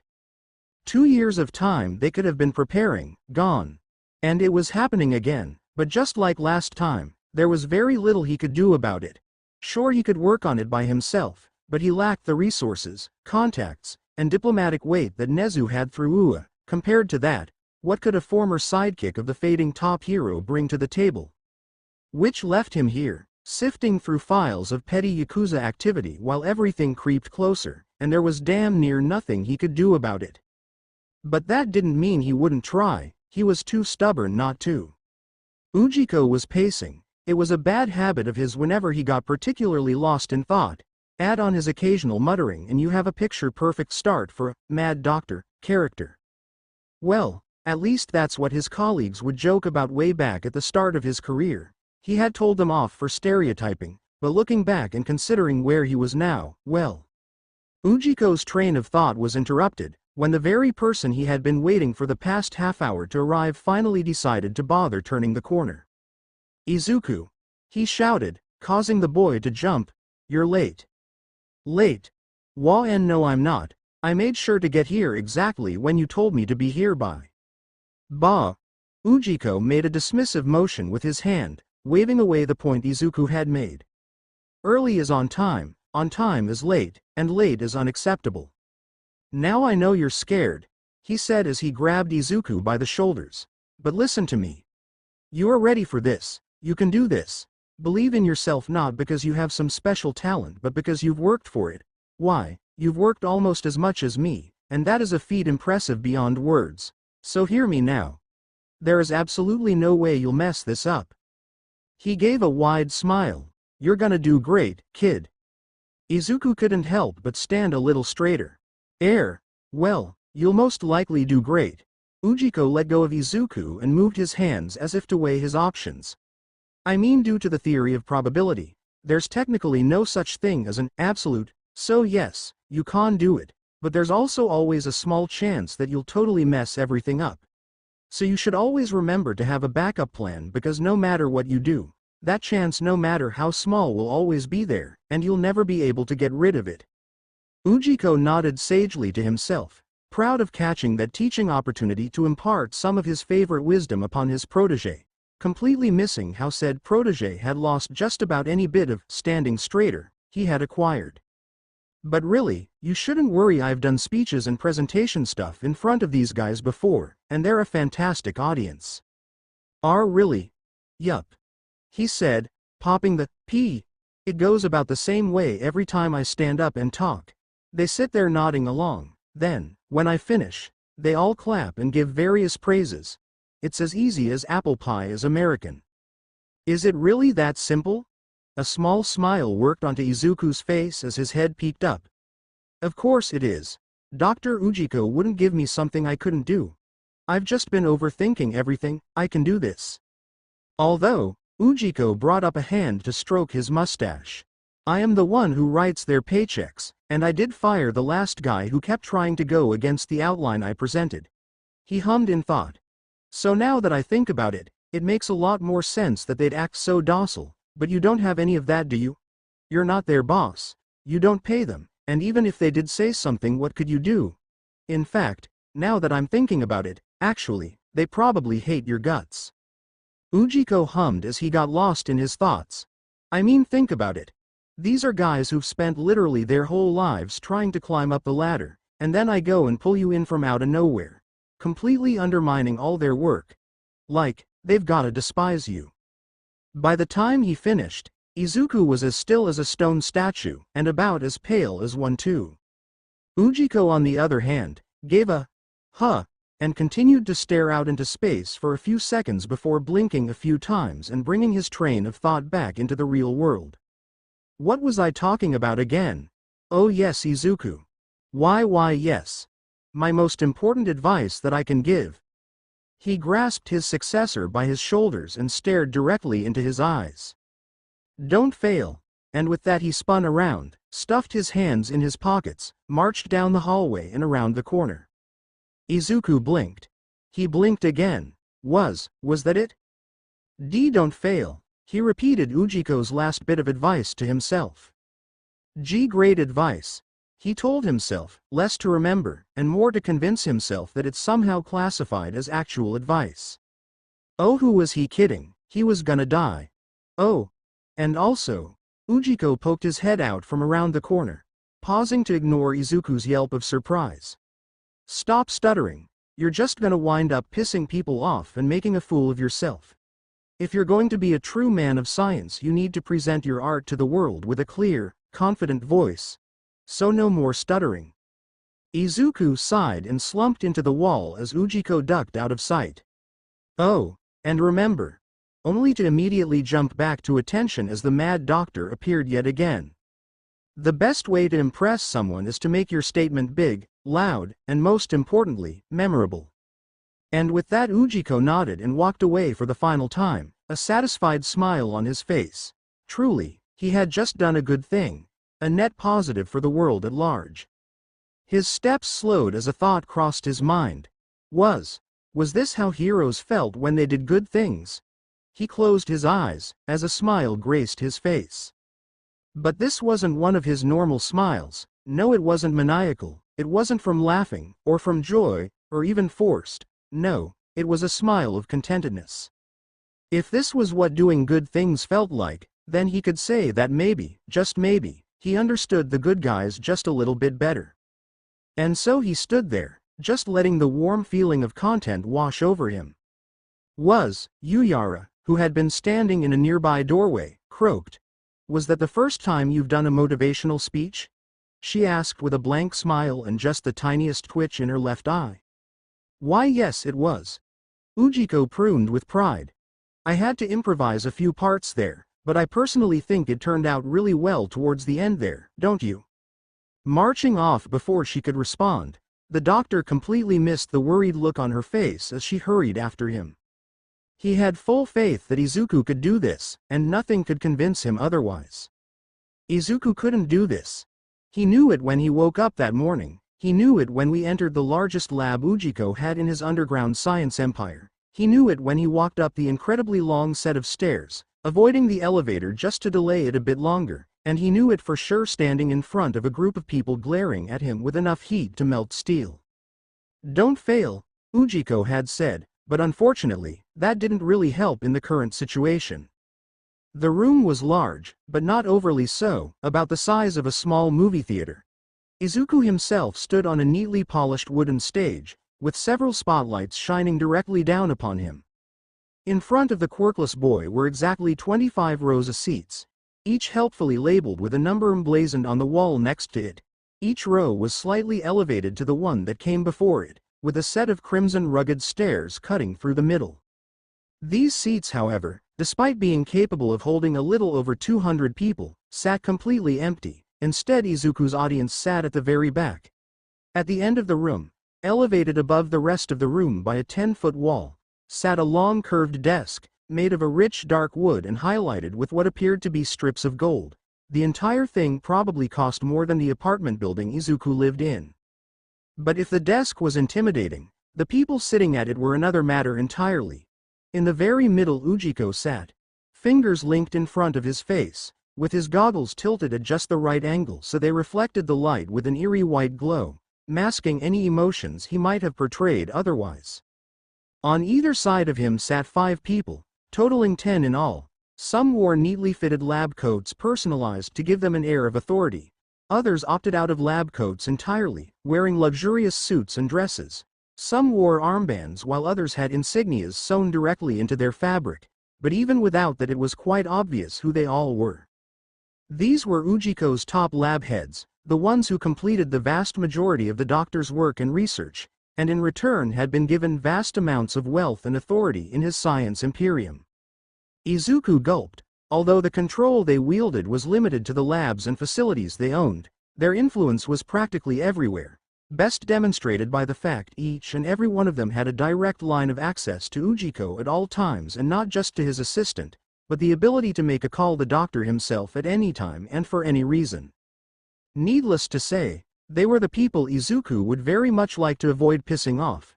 Unfortunately, if the way they glared at him was any indication, the majority of them already hated them and he hadn't even done anything yet. The reception wasn't all negative though. Off to the side, sitting on a chair dragged in from a floor below and looking hilariously out of place next to the fancy suits of the top brass, sat Yuyara, who Ujiko had dragged along to give Izuku moral support.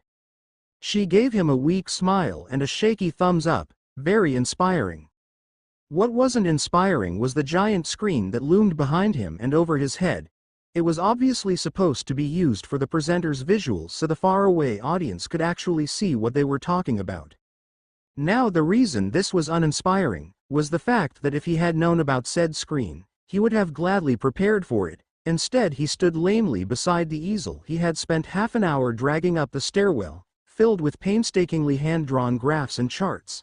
Charts that, due to the distance between him and his audience, probably couldn't even be seen clearly. It was obvious that this place was supposed to be used for very important announcements, but it was equally obvious that no matter how important it may be, Ujiko was Ujiko, and had proceeded to not register this fact at all but instead go, ooh, shiny, and hijack it for Izuku's presentation without a second thought. Izuku gulped and sent a hesitant glance towards his audience, only to immediately break eye contact under the harsh glares they were sending his way. Don't fail, he repeated in his head. Panicking wouldn't help him here. Ujiko was expecting him to do well, and having a panic attack on stage most likely didn't classify as doing well. Don't fail, he clenched his fists and forced himself to take a deep breath to try and calm down. Don't fail, he could do this. Don't fail, okay. Maybe he couldn't, but that didn't change the fact that he had to. Don't fail, so he might as well do his best. He stood up as straight as he could and locked eyes with the burning, judgmental glares. Hello everyone, only to flinch when his voice cracked horribly on the first word. The only reaction from the audience was Yuyara letting her head drop into her hands with a sob. He wasn't exactly a public speaker, okay. Tuning his voice down so he wasn't yelling, and clamping down on his stutter with as much force as possible, he started again. Hello everyone, I'm here to give what was this? A speech? A presentation? Talk to you about a potential, experimental, procedure I adapta air developed to increase the efficiency of Nomu production, of the Nomu produced from the Nomu production. Coughing awkwardly, Izuku shifted to something that couldn't stutter on words, his trusty easel. Grabbing the first slide, a blank poster-sized sheet with only his name lamely scrawled across the front, he moved it to the back of the easel, revealing the next slide in the set. This one was filled with just about as many charts and graphs as he could fit on it, with quite a few sticky notes sticking off it because he ran out of room and needed to add more.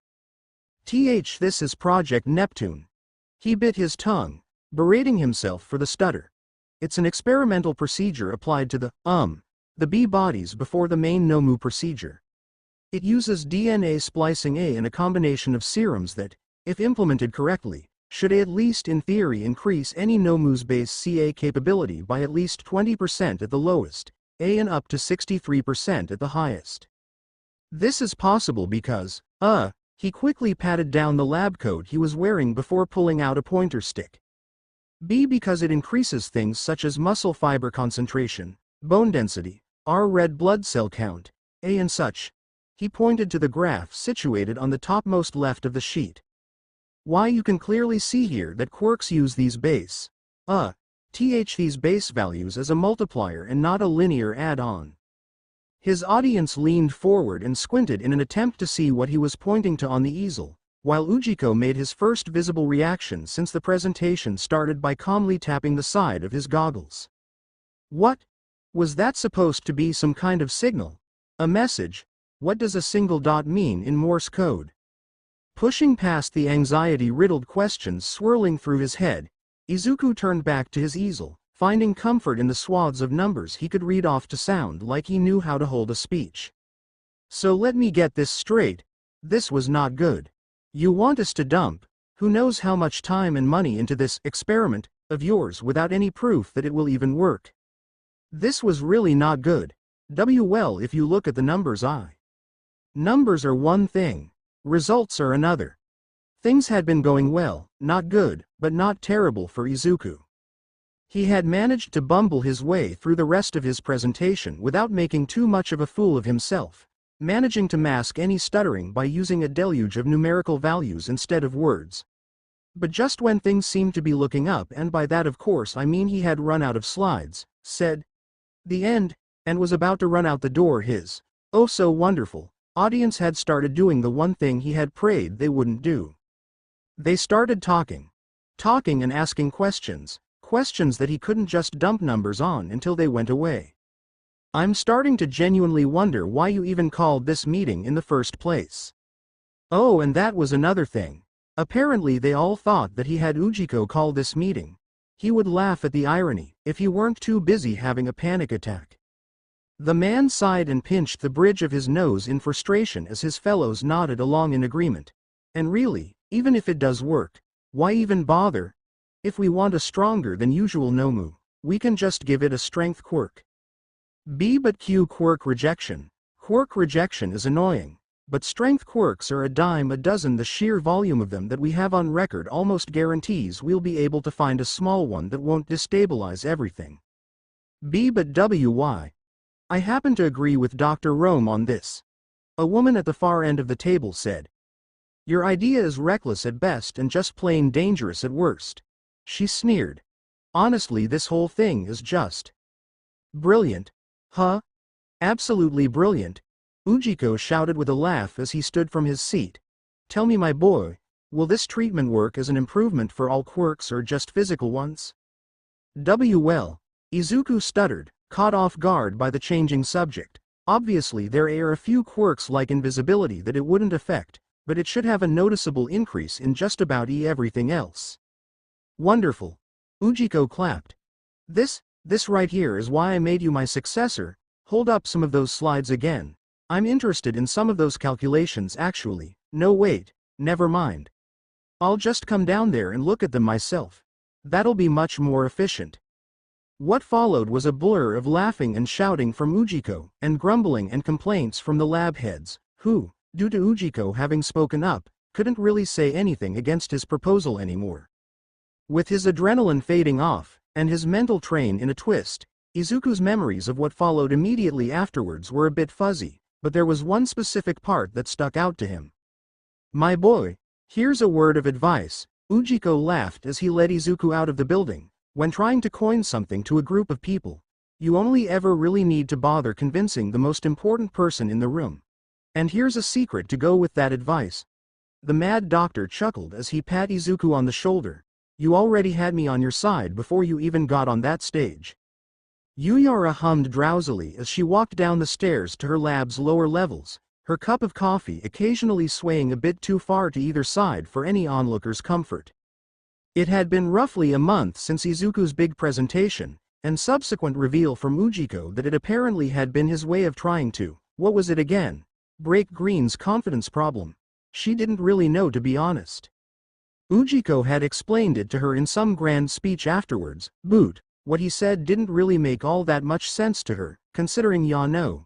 Green turning green on stage didn't seem like an indicator that he had gained any self-confidence, but hey, she wasn't about to say anything, she liked being paid. All that aside, the past month had been a lot less terrible than she had anticipated. Ujiko had been genuinely excited about Izuku's idea and had commandeered a section of the lab to give it, alongside a handful of people, to Izuku for him to start testing.